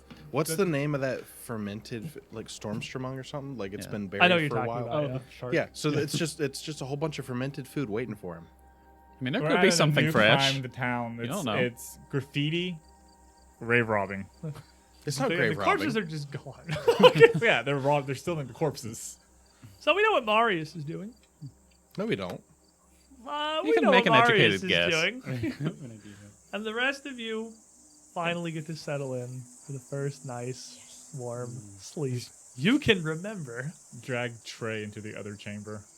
Just the scraping of metal across the floor. Take his, Yeah, it's pipes. It rolls. It's like when they push the big blocks for the pyramids. Get him- You just roll get it him off. into the and put other it across chamber. the floor. Get a pillow. Put him under his head, and just get his armor off of him so he can sleep comfortably. Sometime later, surely Marius would return. I'm not sure either anyone in this house would notice. I think you guys would be a level of unconscious that probably shouldn't be physically possible.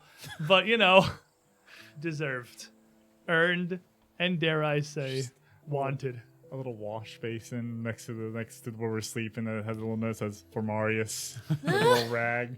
Just to wash my hands. And with that, as you all get a very nice, restful sleep. Hotel service. No dreams? Well, normal dreams. Could Probably be, a you bit might of PTSD. sleep so deeply you get nothing. Anything. Whatever you, it's normal. There's no effects. It's just however Cammy would sleep in a regular bed, rolled up in her blankets, warm, All the happy, pillows on the ground. and mostly safe. Imagine just all her pillows on the ground, the blanket halfway off covering 1 foot. The end of our first episode of Strange Aeons Chapter 2. Almost. In the night, one of you would wake up. Easy. Laying in your bed, completely unconscious.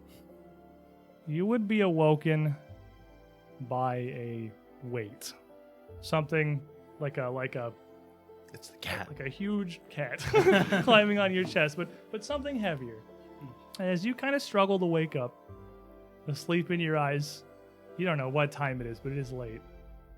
You feel cold metal press against your neck. This wakes you up pretty quick. As you open your eyes, you see the window next to your bed open. A little shim jammed under it to pry open the lock. And a figure crouching on your chest, holding you down with a knife to your throat. I'm just house sitting. This isn't my place. You can't make out anything about them. They're clad in leather armor and a dark cloak with a hood drawn up and a mask almost completely covering their face. Put a finger to their lips, and then gesture to the open window. And then slowly move off you, keeping the knife in your throat. Okay. Alright. I go. He's been celebrity napped. And that is where we'll end today's session.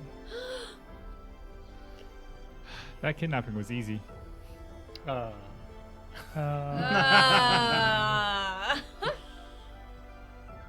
Thank you, everybody, for joining us for a new season, a new chapter of Strange Aeons, a new studio around us. And we'll see you next week because Strange Aeons is back, baby. Next Saturday, 3 p.m. Eastern Time.